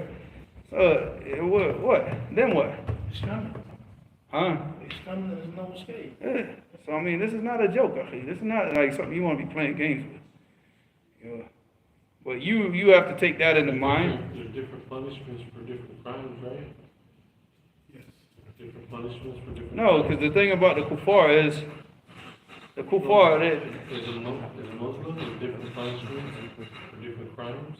there's different punishments for different sins, yes. Yeah. Yeah. And you don't want any of them. Any of them. The disbelievers, unbelievers? The guy that used to eat riba, what was his punishment? In the grave, and like in the grave or in hellfire. I heard of people smoke. When the Prophet ﷺ passed by, the people getting punished. What is it like a rock will be thrown him and he's in a pool of blood? He's in a whole lake of blood. Yeah, lake of blood. And he's a rock is gonna be thrown in, he swallows it, he's gotta swim out, come back. And these are the people that ate riba. And then the people that were involved in fornication, they're gonna be in a tanur. A tanur, which is it's a big thing where they light fire like with from firewood, and they put the bread in. They put the bread in to cook it. Yeah, it's a brick furnace. Yeah, furnace. Because the bricks, obviously, when you put the firewood in, it heats up, and that's what they use to they put the bread on the side of it, and they cook the bread overseas in this tanur. And this is the people that are going to be put into that thing. These people that were known for committing fornication. So the people, so it's just like the guy that that memorized the Quran and slept over the Salat al-Maktub. What's the punishment for him? He take a rock and smashes his head, rolls over, smashes the other part of the head. While this part of the head is getting smashed, the other part grows back. And every time he's going to feel the pain just like he would feel it the first time. Backbiting. Yeah. In the backbiting, you take a hook and rip his mouth all the way over to here, and then he turns around and rips it over to here. As he's ripping over here, this grows back. Ongoing punishment. An ongoing punishment. That's it. It's not a joke. I feel it's Burn till you die. Brought back to life and burned. And you burn and you get brought. Yeah. Every time that your skin gets replaced, and you're gonna feel it again. It's no joke. I think people they think this is a joke. It's not a joke. That's serious. It's a drill. I think they just don't. They're not thinking about it like that. No, they don't care. Yeah, they don't care. That's what I mean. No, that's not true. This is a matter of belief. Yeah. When we believe something, we act upon it. When we know something, we neglect it. Like, I'll tell you about the non-Muslims. Most of the non-Muslims know that pork is not good for them. They know that as knowing something, but they don't believe it, so they continue to eat pork. Once they believe that pork is bad for them, they don't eat it.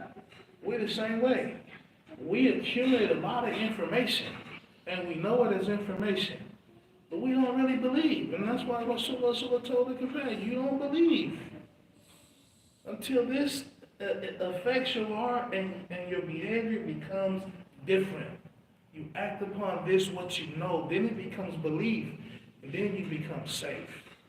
But right now, we keep listening to information, and we're like, oh yeah, I heard that before, But the belief is not going into your heart, and it's not going into your heart because we're not acting upon it. When we act upon it, then we become believers. And that's the separation between Muslim and Mu'min. Muslim, they heard it. They know it's to be true, but they don't believe it. They're not acting upon it. Yeah, because they allow themselves to get distracted. They'll feel it. When you give a khutbah about this stuff, Yeah. they'll feel it, but then they go right out.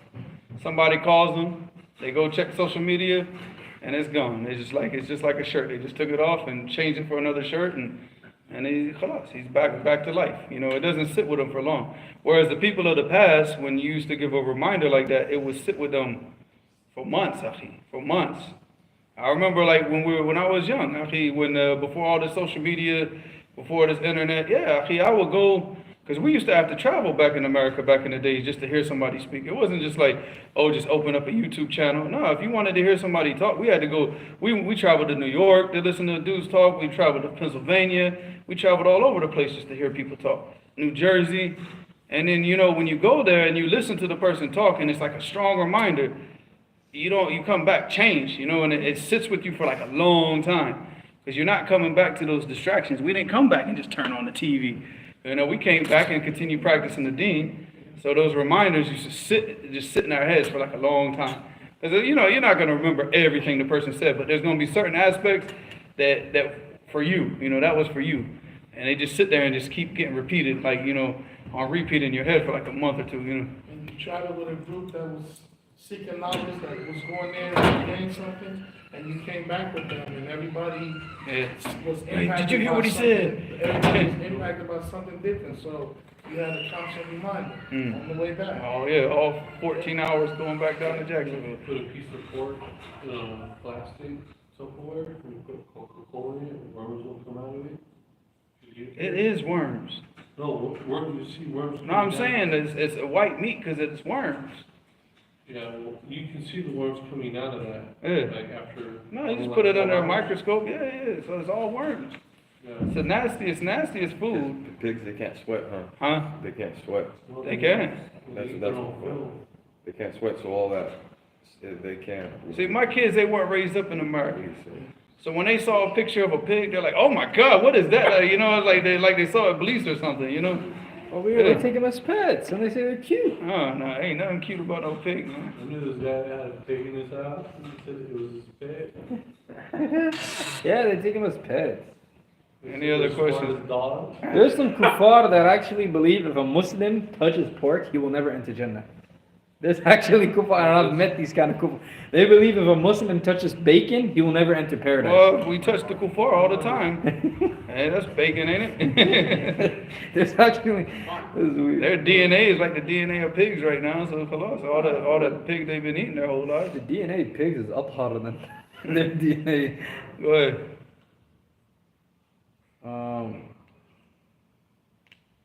Like for some reason, more than 90. Okay, Hamid says, what is the best evidence to reply to someone who says good luck? Just don't reply to them. Just tell them. I mean, if it's a Muslim, tell them don't say that. I mean, it depends on what he's saying. Like sometimes we'll say it like as like you don't have a chance. Like yeah, good luck with that. We don't mean it. Yeah, but if a person actually says it, hey man, I got an exam tomorrow. Oh man, good luck, man. Teach them. Sit down and just tell them. Don't get angry. But just tell them like no. Tell them the only way that you're gonna pass is with the tawfiq from Allah. No such thing as luck.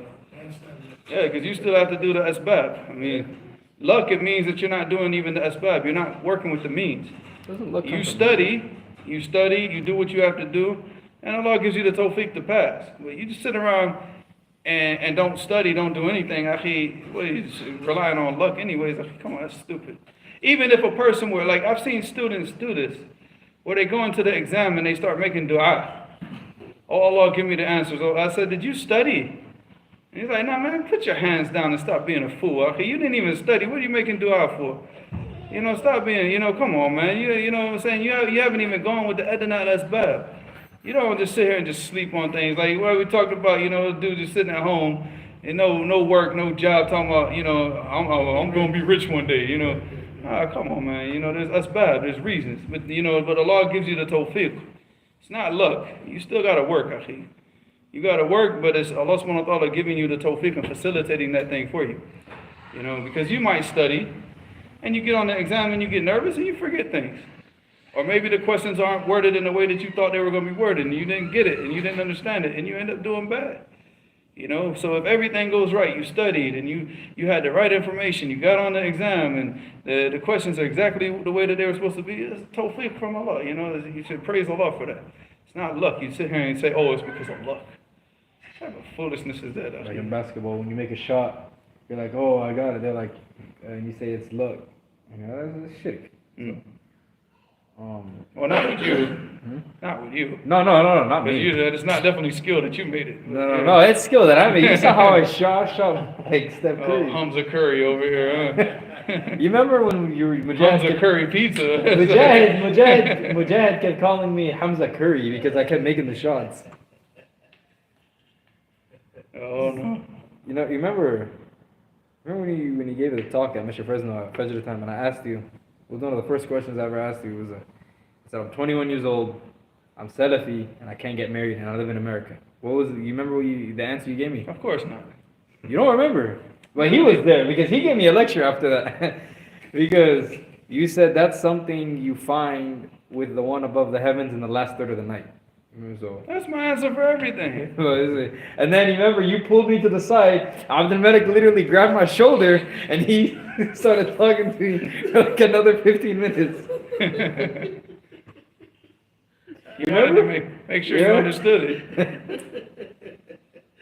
it. Someone says. You have to get married. No. He wants to get married, but he just didn't have the. No, I didn't have at the time. This was January. I didn't have the means to get married. This was January, but now it's October, so yeah. It's a different month of the year. Yeah. You have to get married in your own country if you're Salafi. No. It's a joke. I'm already in the process. Oh, It's a okay. joke. Yeah. Someone says. Teasing each other.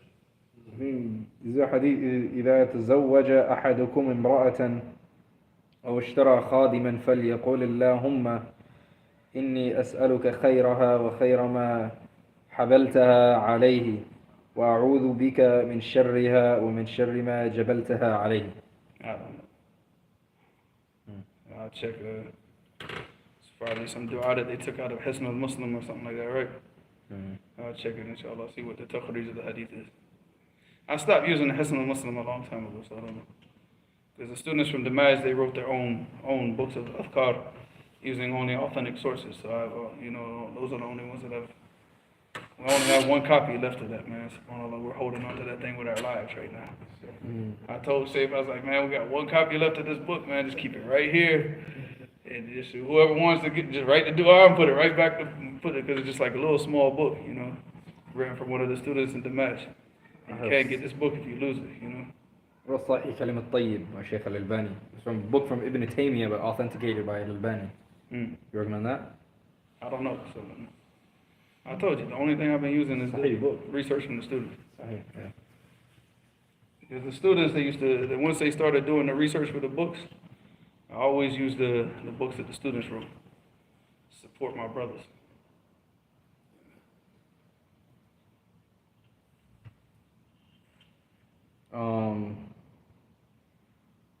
Someone said, what's the ruling on calling a kafir a brother? Like, hey, brother.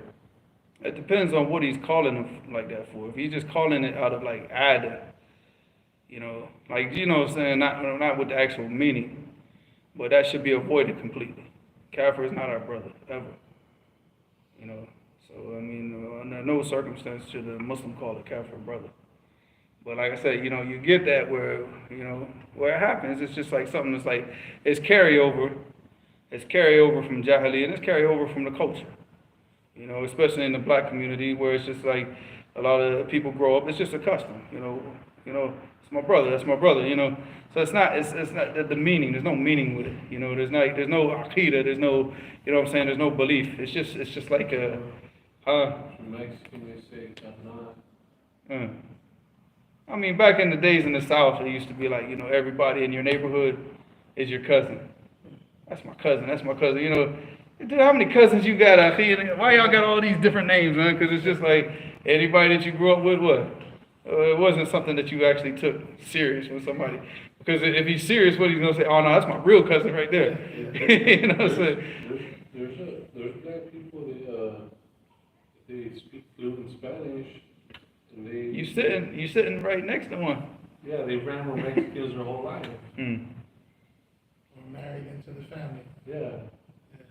Even join Mexican gangs, man. Yeah. Yeah. Yeah, they run with them even in prison. Like, they're part of this.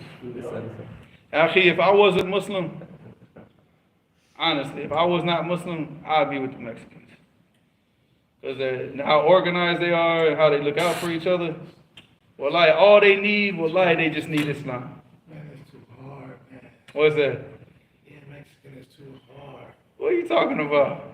I mean, we live in societies that's sexualized, but I mean, everything in the Mexican culture is so sexy, man. It's hard. I said without Islam, I man. know, I'm saying if I was out on the streets, you know what I'm I know saying? what you said, but that's what I'm saying is, ooh, man. You go to Jalisco where all the mosques. When you go down to Mexico City, akhi, they got what you said. There's a brother here that was giving dawah. He had to go back to Mexico because there's so many people accepting Islam. He gave So go join the culture, akhi. well, there's brothers that came here in the 80s they were guerrilla fighter refugees from El Salvador. And one of them, he started the El Salvadorian paper in Los Angeles. You know, he used to be part of Masjid Mu'min and Mashallah. Masjid That was back in the days. Back in the 80s. Yeah. And they started an organization called LAMU, Latin American Muslim Unity. And they're the ones that spearheaded building masjids and stuff. They started raising money and started spearheading building those masjids that are in Mexico City and over there. So we have a big population of Muslims. I wouldn't be surprised. Just across the border. I wouldn't be surprised, akhi, if that's the next wave of people accepting Islam in America. I would not be surprised if it's the Mexicans. In Jalisco and Huh? Guadalajara, Yeah. there's a lot of mosques there. Yeah, Right there by the sea. they did about 30 masjids in Mexico. There's so much of The the. Spanish, Doing the push. the Spanish Basque and the French Basque came right there. They were Muslim. That's where they went to Jalisco.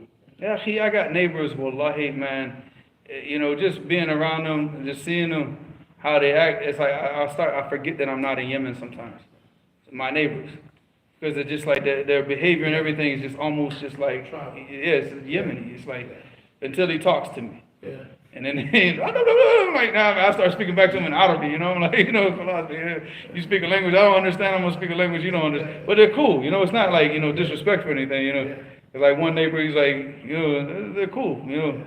I said, man, they're like cool people to be around, you know. It'd be nice to see, you know, Mexicans come into Islam in large numbers. That really drive this country crazy, akhi. Well, like, drive them crazy, boy. You start seeing all these Mexicans starting to enter into Islam, whew, boy, watch what happens. They're going to start doing gymnastics akhi, up in the White House. And this is, So right across the border, we have some big population, big pockets of Muslims, Spanish-speaking, dark Mexican Muslims. Not far down the border, not far across the border. yeah, well, Allah bless them. Yeah, And increase their numbers. I mean, Huh? Well, you want to go to Mexico to get married now or what? Man, I told him that. I tell him every single time, akhi, when we go home, but when he go home, he shoom. Everybody goes off in two different directions. Ask me when we get home. You don't remind me. Huh? Don't talk to bleed nothing, man. When we get home, You know, say, let's check it now. I sent him a message today, right? I said, is it okay? About the food. I said, is it okay if I could Nah, that was a stupid message. No, that was not a stupid message. That's right? a very stupid message. Yes. He asked me, he said, my mother or whoever wants to cook food or home cooked food, is it your mother who's going to cook? So he said, can I bring some home cooked food? That's a stupid message.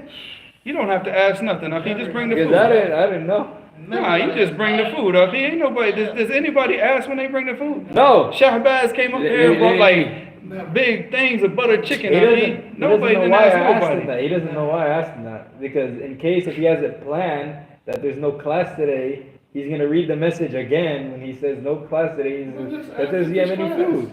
Then this fine if it's class, and then No. the question you don't have to ask. I didn't answer the message because I knew that I said I'll answer it when we go. But I said that's a dumb question. It's not dumb. It's not. Can I bring food? Yeah, of course you can bring food. If you don't, I'll tell you the stuff that you can't bring. Alcohol, girls, drugs, but food, nah, man, bring as much as you want, as long as it's halal. And you know, even if we I already, just brought food. We have people in Ramadan used to bring food on top of food. Did we ever tell them, oh no, that's enough, take that back? We find somebody to take that food, man. Somebody's taking that food. Oh man, don't Fatima worry. said yes with 1,000 S's, bring us food. Who said that? She said, yes, mother, bring us food. Man, you eating that burger right now. Chill out. نقاط البرجر تمام. Huh? نقاط البرجر تمام جدا. البهارات فيه تمام. It's Indian. She said, Fatima said, we will still come to eat mama food without his class, lol. Yeah, that's true. Even if the class, even if your mother can't, like she cooked and the class was canceled, they'll still be here. You can still come here and eat the food. What's the problem? So you won't be here. No, I'm saying I'll be here, inshallah. He's around the corner. I'm saying. You know, like he lives less than 2 minutes. I'm 2 just minutes saying, away, Lil, man. if something happened, like say one of my sick kids got sick, like really sick, whatever, and I couldn't make it. 4 plates. You don't need and me. Take them down the street. Yeah. It's There you no go. brainer. Yeah. But there's always gonna be people here to eat. Trust me. You can go No, knock on I our sent next that. door. I sent that message, so because my mom wanted to know then, you know, because obviously it's gonna take a while to make the food. Well, then you need to go home and tell your mother that her. Any Friday is a go. Period. Yeah, tell her son to stop That's asking just the stupid first. questions. Any Friday is a go. You do not have to ask about food. Hey, is it okay if I bring pizza? Yeah, he, come on. Yo, come on. Because I tried to bring food. He today, did that but he didn't before. take He it. asked me, is it okay? Can we bring pizza tomorrow? All right, come on. You know, please, man. I'm trusting. I don't think somebody's gonna be, oh my God, look at this guy. He's always bringing pizza. Yeah, we gotta kick him out of here, man. Trust me, you become the most beloved person in the community, man. Hey, you bring food to this community, people gonna love No, you. but we brought food today and you didn't take it. Huh? We brought food today, but you didn't take it. And I don't want to bring a whole bunch of food, But- but you didn't take it. But did somebody eat it? I don't know. Yeah. She said it was delicious. I didn't see you eat it. Her kids came up and said so. We'll start a war. All right, man, come on. What's up with you today, man? You all over the place. No, I keep getting phone calls. Huh? I keep getting phone calls. Keep getting phone calls. Oh, okay. From restaurants? No. Family. She said, What, you work for DoorDash or something, or what? No, it's not family. Okay. Fatima said, you know, yes, tore it up. Yeah, I'm glad. That's what my son said. He said the spices, everything was good. Get that's like a curry burger, man. That's not curry pizza. It's all right. All right. It's going down. Hamid said, like, did you see about regarding the Prophet ﷺ when he showed part of his thigh? Actually, I have not, like, these last couple of days since this book came out. And once the book comes out, I'm all over the place. So I'm like, my mind is all over the place.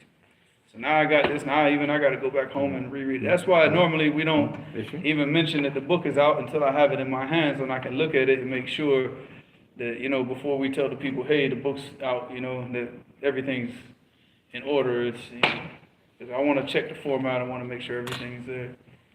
So I want to reread it. I always reread it. Like I read it once. I read it once before I send it to the guy. I read it once when he sends it back, and then I read it a third time when it's printed. You know, so, and I still miss mistakes in the book. I still miss them. As I cannot catch mistakes in my book. You know, I told you, that's impossible.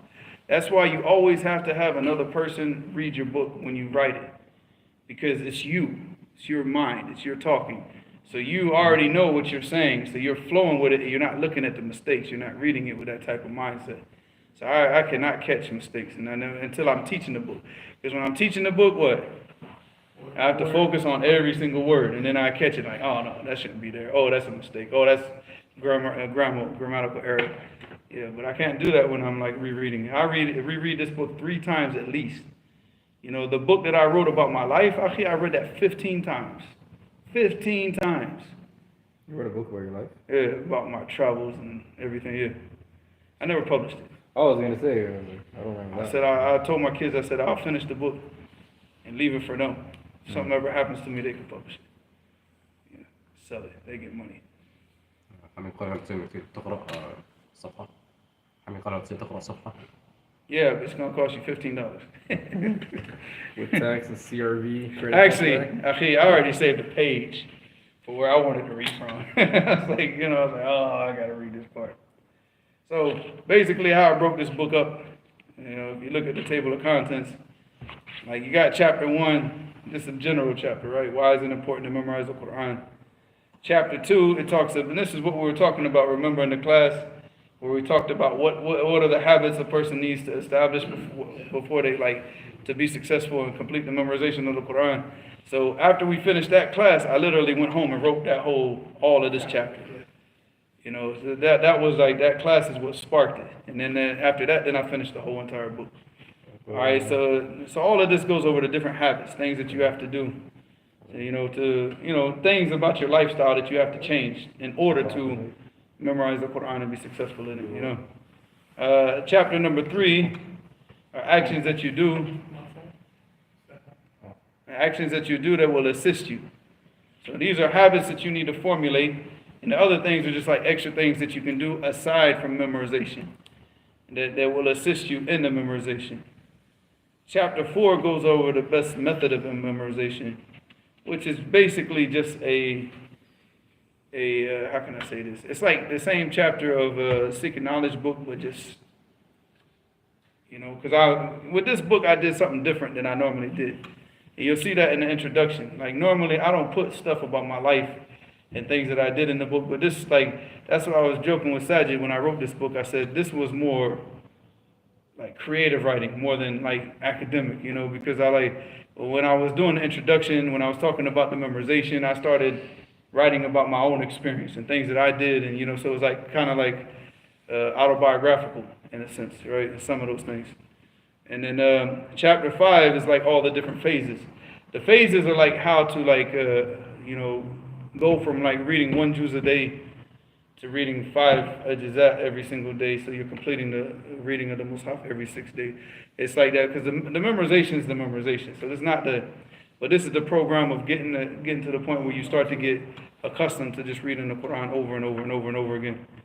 And chapter 6 is just like different statements. I said statements of the Salaf, but it's not really statements of the Salaf. It's statements of the people of the past. Because I brought statements from Shaykh al-Islam ibn Taymiyyah, from Tafsir ibn Kathir, هم سلفنا. Yeah, they're the mutaqaddimun, but the Salaf, when we talk about the Salaf, it's the 3 generations. لغوي. Yeah. But, that's that. What I'm going to read from is habit number 5. So you can go to page 32 for the one person that has the book. And paper, is there a PDF online? No. Can't put the PDF up, man. Because we're gonna get a projector so we can do it like back in the school that you can sit. It was the solar thing. You called it the solar panel. we probably got a projector somewhere in one of these. No, it was downstairs in the thing. Yeah. Like 3 laptops and the other stuff. Oh, so we don't have it anymore. I haven't been in there and. Man, this chat looks like a WhatsApp group chat. It doesn't. It's not even Q&A. Well, because we're all talking, and they're all talking. That's what happened. Go back and listen to our conversation for the last hour. So they just started chatting amongst themselves. Yeah. All right, habit number 5. So this is habit number 5, page 32. If you ever get the book, did you order it yet? Yeah, mine came in actually today. You got it today. Yeah. But you didn't think we're gonna be reading from it, huh? No, I didn't get time to actually go. Oh, you got it. It came today, but you didn't get it yet. Yeah. You got to go Prime? back home and get it. Yeah, My Prime. bad. I was gonna say, how do you have Prime? But I go order through Prime and they didn't come in. I don't even have Prime. I ordered it like 3 hours after. Oh yeah, you're the author, so. No, it doesn't matter. I ordered this as a normal If you person. order stuff off of Amazon, you automatically got Prime because they make you. See They give it to you see for what he 99 just cents. said. They give it to you. You got See, Prime, man. see what he just said. I think it's because he came late. He What? came late or something. Because I said at the beginning of the class, I said, Akhi, this is the first time I ever got the book first. Every time I order it, people are posting pictures of the book in Britain, Akhi, saying, I got my book, I got my copy. I'm like, dude, I'm still like 2 more days. Like, mine ain't coming till Monday, Nah, they don't send this book to me faster because I'm the author. I ordered it. As soon as it went online, I ordered it, And then I let other people know. Like, I sent a message to Sajid. I said, let Sajid know. And I think I didn't let you know until like maybe after Fajr. Oh yeah. like around Fajr. So like by the time I let you know, I had already ordered like 3 I copies. ordered mine like 3 hours after you sent the message on Telegram. And so that was like all the next day.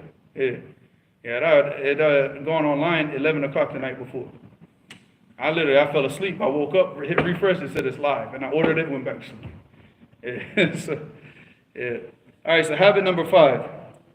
The next thing is a person should get in the habit of listening to the Quran regularly. So these are the things, these are the habits that you should that you should have, right?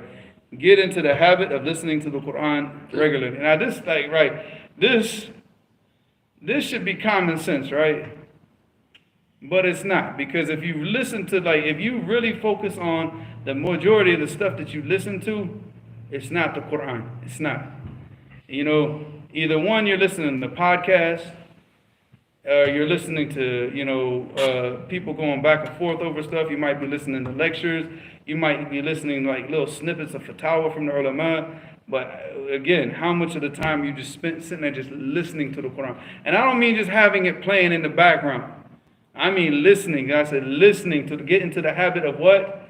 Listening to the Quran. I didn't say get into the habit of playing the Quran when you're in the car, but actually listening to it and focusing on what Allah is saying and focusing on the meaning. Because by you focusing on it, that's what's going to assist with the memorization. Not just having it playing in the background. That's not going to assist you. But when you focus on it. So the next thing is a person should get in the habit of listening to the Quran regularly. If you are a person that listens to music, and if you want to know if you're really listening to the Quran, get a person who's listening to a podcast, ask them, what did you just hear? You just listened to a podcast for 1 hour. Repeat back to me all the main details that they were talking about. Oh, they were talking about this, they were talking about this, they were talking about this. Play the Quran for 1 hour. What did you get from the Quran? What did you get? And I'm not saying that you memorize the Quran, but I'm saying if you're really listening to it, there should be things that you're thinking about. Jannah and Jahannam. No, don't give no answer like that. You have to give, So you see how much of the Quran that you retain from listening, and see how much all this other garbage that you listen to and how much you retain. So, because you're not listening. You got to get into the habit of listening. All right.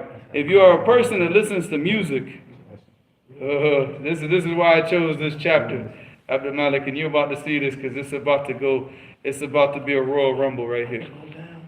It's about to go down. If you are a person that listens to music, you should know that the Quran and music will never come together in one heart. The Quran calls a person to Iman, and music calls a person to hypocrisy. You cannot combine between love for Iman and love for hypocrisy in one heart. If music is going in, Quran is going out. Furthermore, music is haram. Allah said in the Quran, وَمِنَ النَّاسِ مَن يَشْتَرِي لَهْوَ الْحَدِيثِ لِيُضِلَّ عَنْ سَبِيلِ اللَّهِ بِغَيْرِ عِلْمٍ وَيَتَّخِذَهَا هُزُوًا أُولَٰئِكَ لَهُمْ عَذَابٌ مُهِينٌ. And here Allah subhanahu wa ta'ala said, and from amongst the people, there are those that purchase. All right, yashtari. Here, I'm not going by the translation. I'm just translating it from, these are like the standardized translation, but I'll translate it. Ishtira obviously is what? To purchase, because they do this to profit off with money, right? Yashtari lahwa al-hadith. Lahwa al-hadith, that means what? Useless speech. Foolish speech. Which is what? Music. As we're going to see in the tafsir. لِيُضُلَّ عَنْ سَبِيلِ اللَّهِ, to misguide the people from the path of Allah. بِغَيْرِ عِلْمٍ, without knowledge. وَيَتَّخِذَهَا هُزُوًا, and to do what?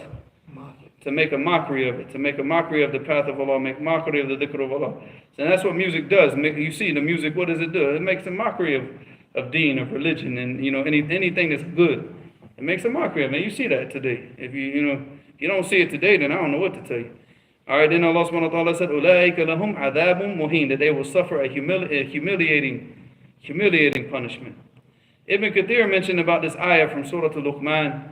عطف بذكر حال الأشقياء الذين أعرضوا على الانتفاع بسماع كلام الله وأقبلوا على استماع المزامير والغناء بالألحان والآلات الطرب. So عطف means that it's connected. That one speech is connected to what? Another speech. And this is used, like when you say what, So like for example, سأضربه wa, and then whatever else you're going to do to them, then it's connected to that. That's ataf, ataf alayh, So Allah subhanahu wa ta'ala connected the dhikr hal al-ashqiya, the state of the people of shaqawa, which are what? And the shaqawa means unhappiness. You know? But it's the people of the hellfire, the people that are destined for the hellfire.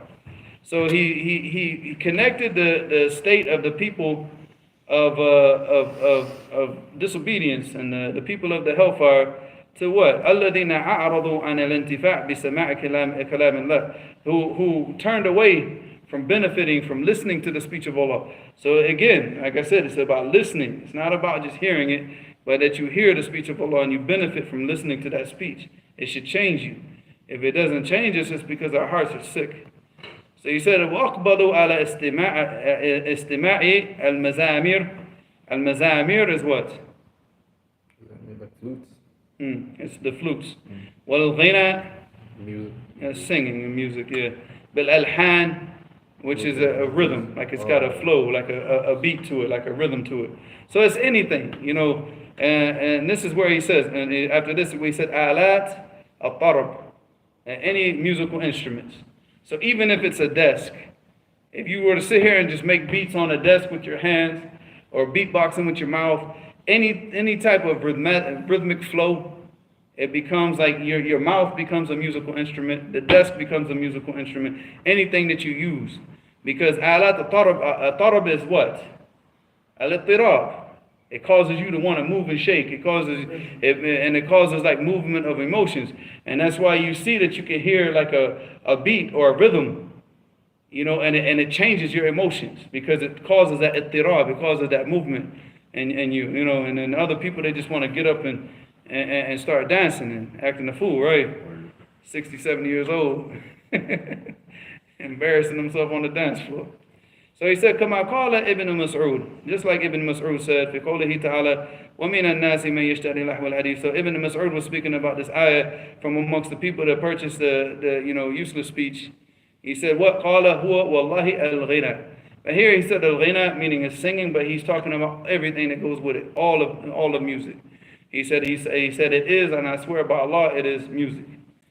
All right, so that shows the impermissibility of this. Imam Shafi'i has a beautiful statement in regard to music, in which he said, إن الغناء ينبت النفاق في القلب كما ينبت الماء الزرع وإن الذكر ينبت الإيمان في القلب كما ينبت الماء الزرع. So here, Imam Shafi'i says that music, it causes hypocrisy to grow in the hearts, to flourish and grow in the hearts, just like the water will cause the crops to grow out of the land. So like the music is like just pouring, like the seed of hypocrisy is in the heart, and the music is like the water that gets poured onto it. And then that seed what? Starts to grow. But then you have the seed of iman in the heart. And what's the water for that?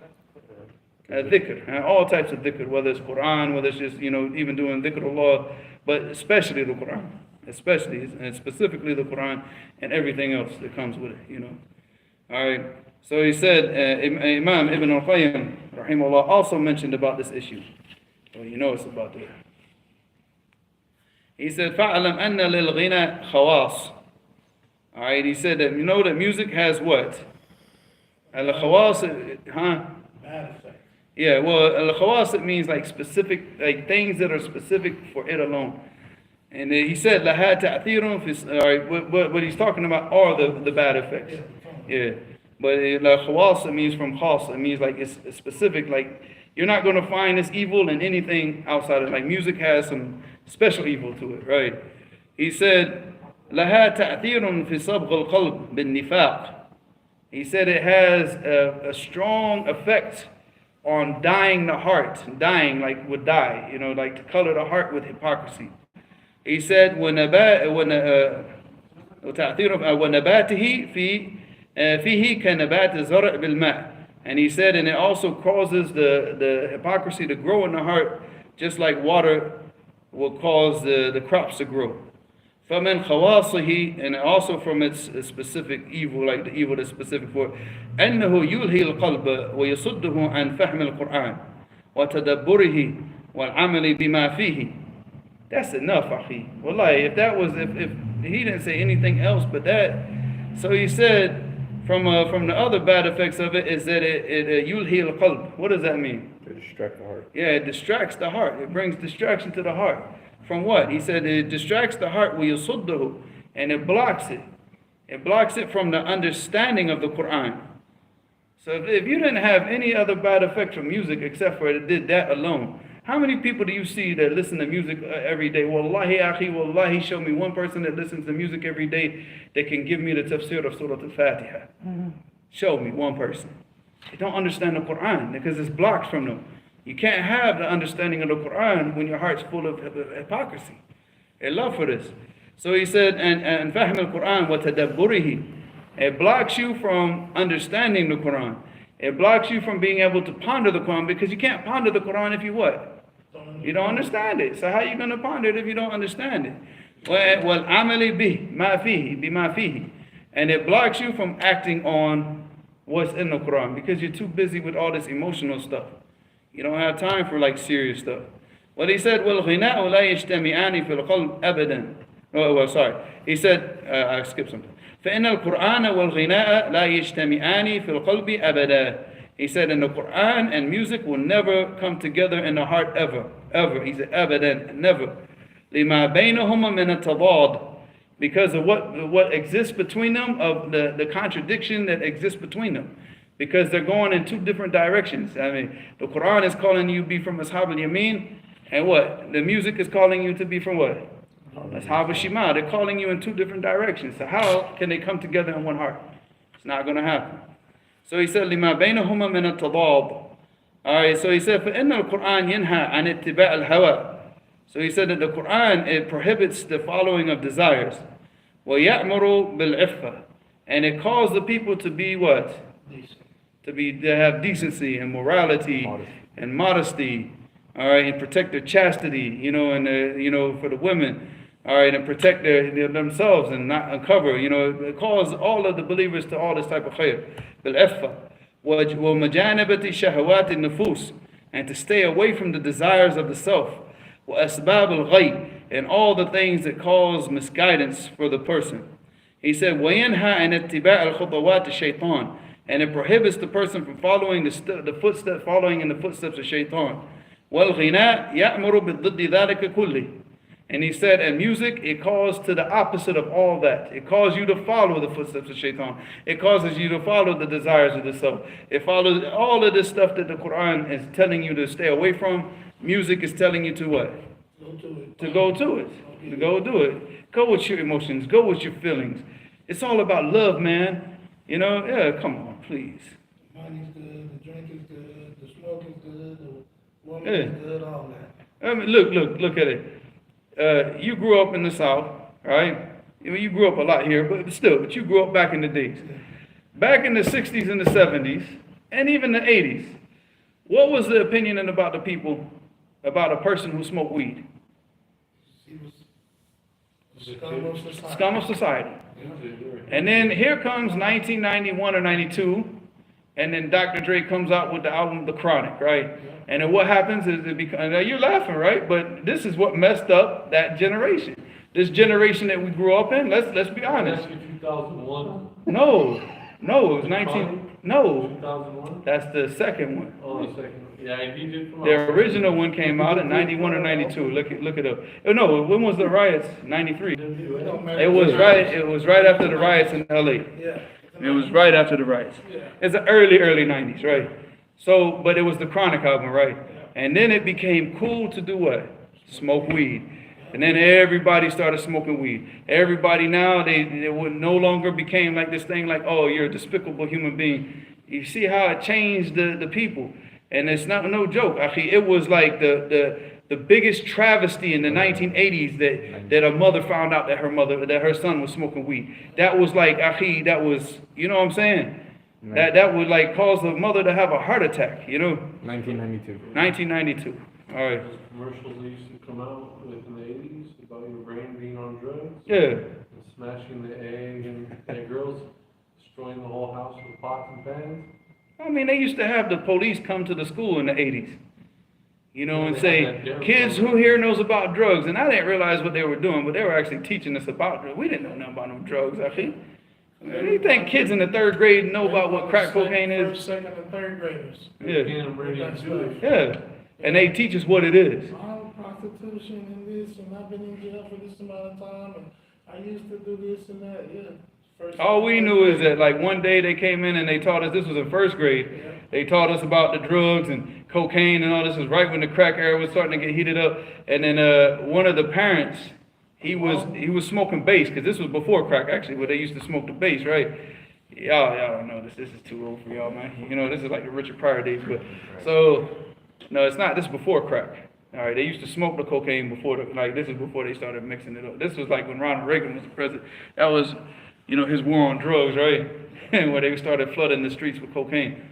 But one of the parents came in and tried to kill the teacher. You know, it was like the episode of Tom and Jerry, man, where the teacher was running around. Because what happened was the father was smoking cocaine all the time, and he was beating the kid, and he threw the kid out and wouldn't feed him. One of my classmates. So the teacher found out, and she called the state and got the kid taken away. That's the only time that we looked at the guy, like, oh, he must be like what that officer was talking about. He's smoking them drugs. And that's why he wants to kill our teacher. Well, you know, well, we did exactly what they told us. You remember? What was the earthquake thing?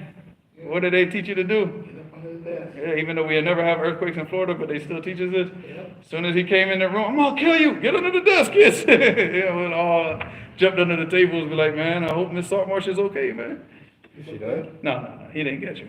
Because he was yelling so much, and she was running around, and then other teachers came in and grabbed him and took him off. So he went to jail, and the kid still got taken away. It was a double-edged sword, because when they came in with the drug thing in the school, they also brought sex education too.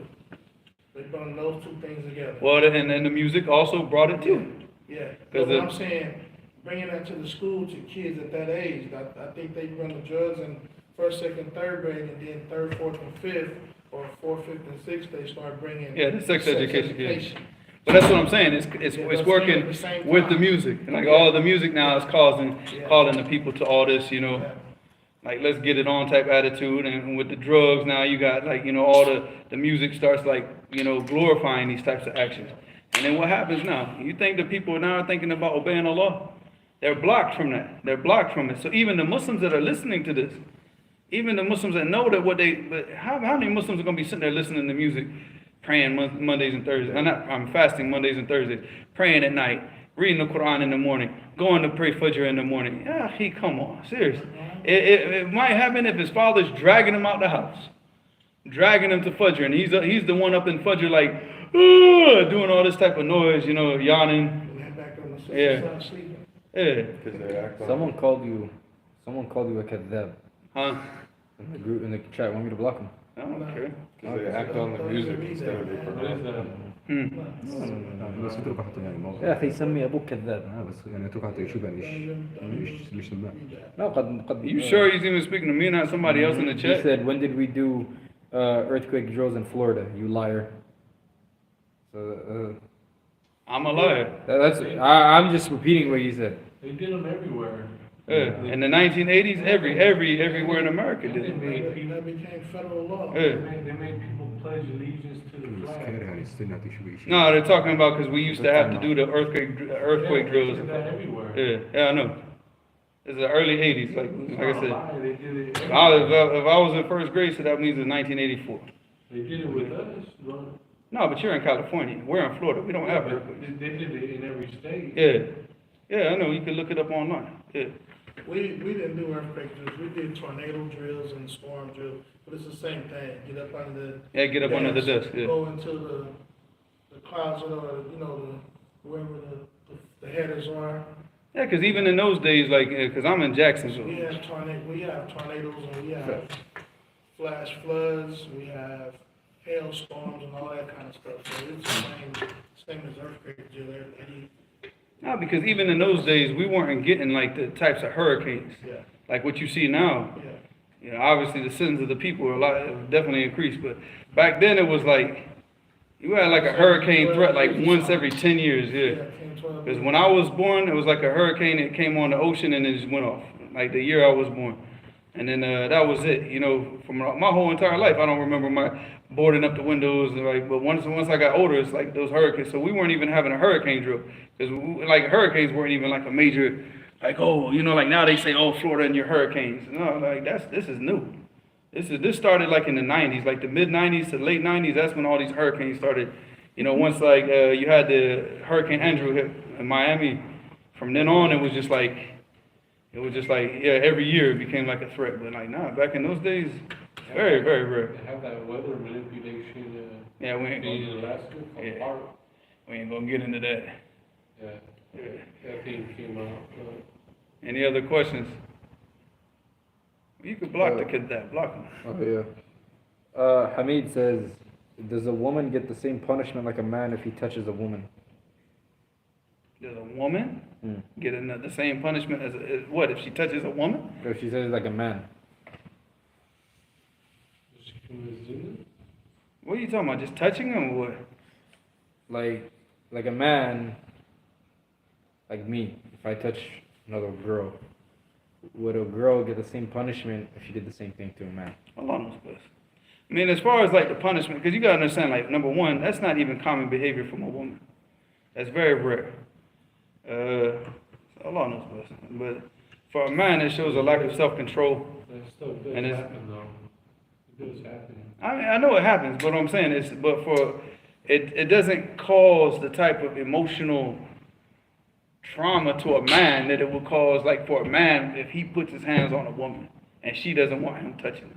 You understand? Like for a woman, that causes emotional like instability, right? She feels like she's been, especially if she's a good woman. You know, I'm not talking about these garbage type women, but even them, if they don't want the man touching them, they're still gonna like look at it in a different light.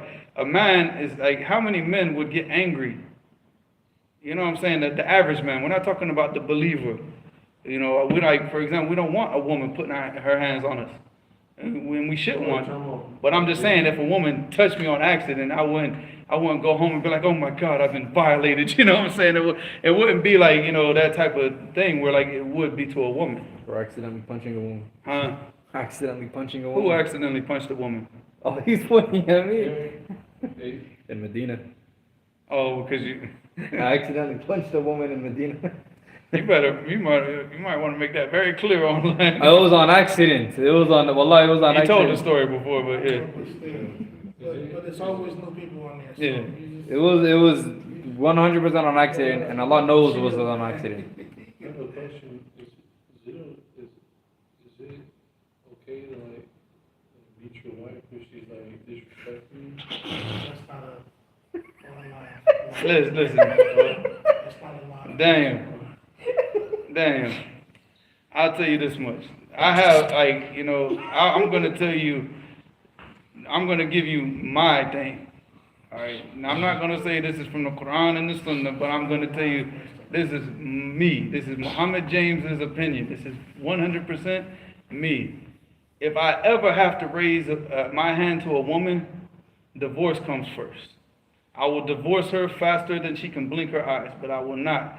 You know, if it gets to that point where you have to get violent in the house, the benefit of that marriage is long gone. It's long gone. That's just me, you know, period. I'm just curious.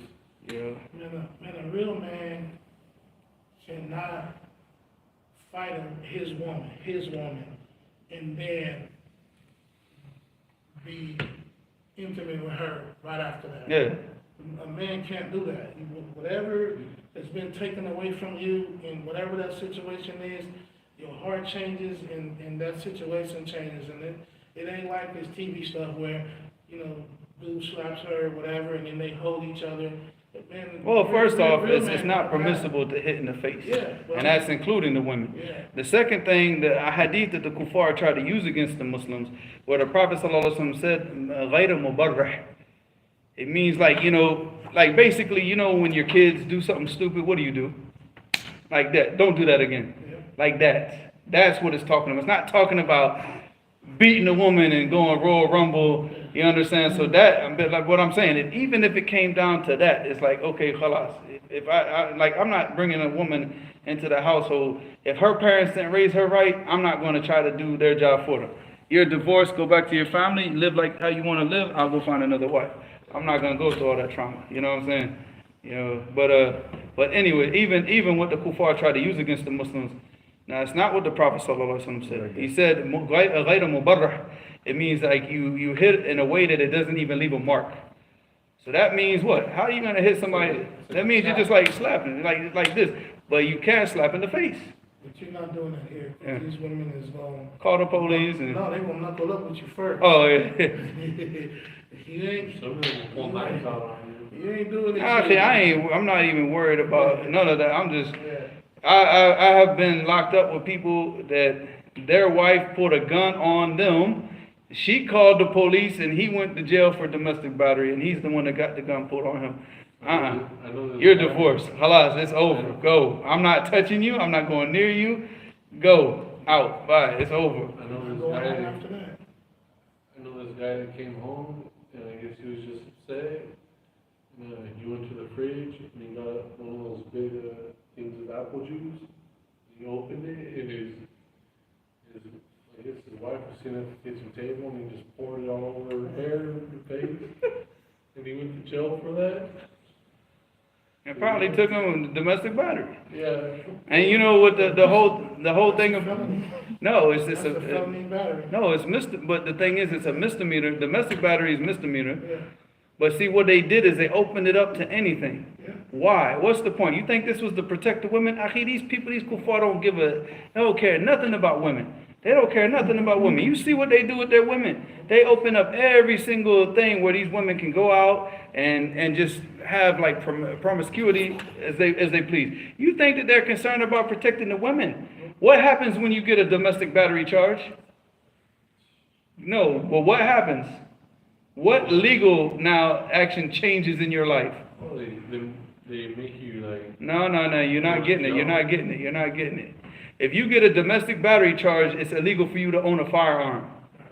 Bam, they've taken away your rights to own firearm. Now, how many men can they put that domestic battery charge on? That's a misdemeanor. It's not even a felony. So now they've broadened it to where if you get a felony or you have this misdemeanor on your record. And you know what happened? When I remember one time when I was locked up, all these dudes were coming in for domestic battery, time served, 9 months probation, time served. They would just spend 1 day in jail.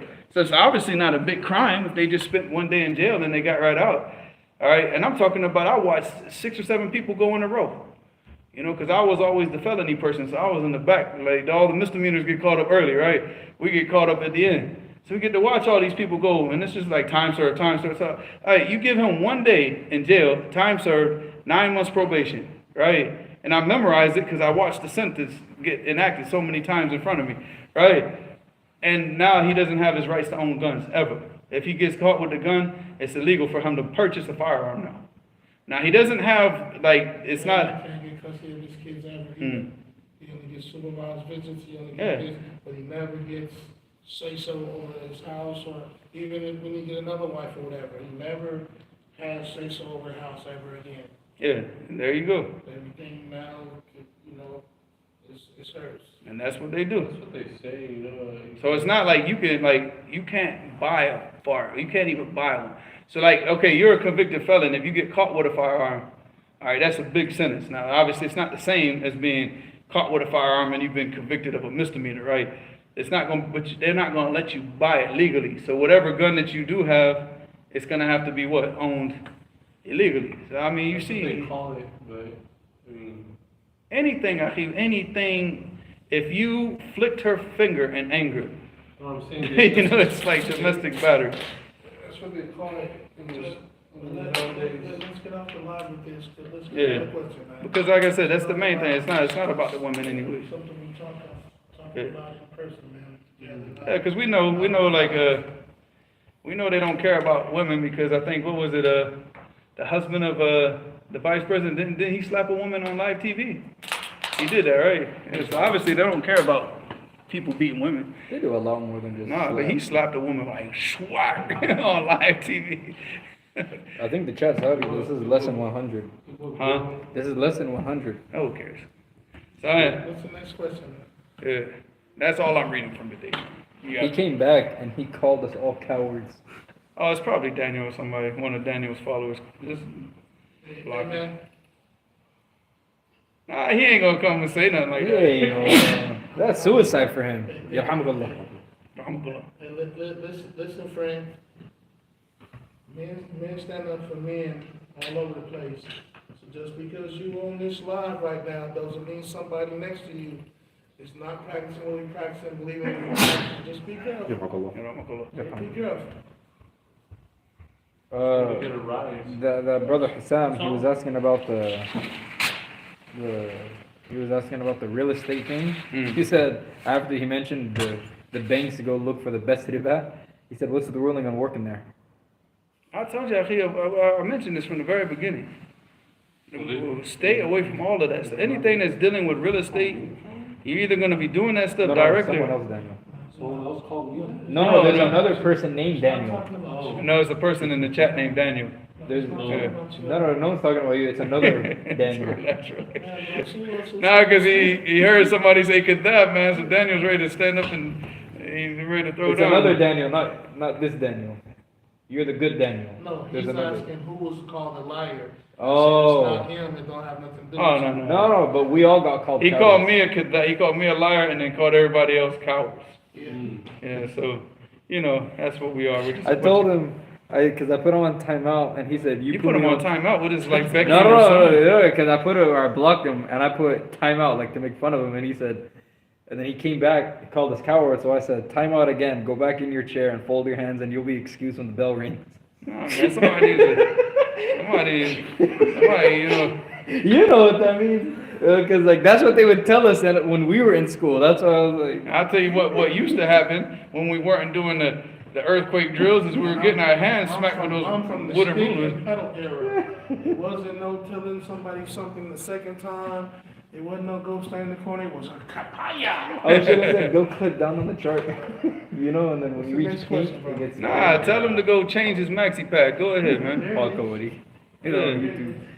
You know, when you stop menstruating, we'll let you out of timeout. Listen. But actually, nah, Whatever man. You know, somebody did tell me some good advice, and I don't know who sent me the message. I can't remember. But like some of the sisters, they took offense to that. And they're like, you know, they say, you know, yeah, you know, us, it's something that we do naturally, Yeah. and you're disrespecting us by comparing them to us. Yeah. And I was like, you're right, man. These idiots like that to compare them to like a real Muslim woman who has to go through this on a monthly basis. But I hope y'all understand. I'm not trying to disrespect Muslim women. I'm just trying to show you that this dude needs to go change his maxi pass. That's all. Well, whatever thing, And like, you got a time out to Next do it. question. no, on the YouTube world, we gotta tell them just because, like, if there's an argument between us, if you try to come here and try to call out one of us, Nah, you're Akhi, going nah, to nah, get nah, jumped. nah, nah, like- nah. Yeah, Akhi, man, we're not. That Okay. ain't for the We ain't. All right, okay. Come and find out there. Listen, That ain't for Akhi. the lie. Chicken Fingers is back. We're here. We're people of education and educating the Muslims and practicing this deen. If somebody does something, then that's that. But we're not calling the people to do nothing. We're not. We understand We as want- intelligent people and as believers, when someone results to this type of behavior, it is a reflection on them of their low class and their lack of education. And for sure, men don't do that. So, Yeah, men that's act. good enough. Men Act. We do don't that. react. Men don't do that. Yeah. Men don't He's just don't have them kind of emotions and flash and flicker and throw insults and throw all that stuff. This is behavior that's not from men. I'm gonna leave it at that. Change the maxi pack. Go ahead. Chicken Fingers is back. Come on with the question. Go. Chicken Fingers back. You want me to block him? No. Okay. If he says anything crazy. He's calling people clucker, but Come on, man. striving. Actually, no. This is a question from someone that says, "Is it تحقيق by Ali ibn I think ibn al-Maqsood Yeah, I ain't Ridwan?" getting no ice cream, by the way. Oh yeah, very close. No, I got like 6 minutes, but yeah. Is تحقيق by Ali ibn Abdul Maqsood Ridwan for Al-Adab al-Mufrad Ibn Jalil sells a good تحقيق?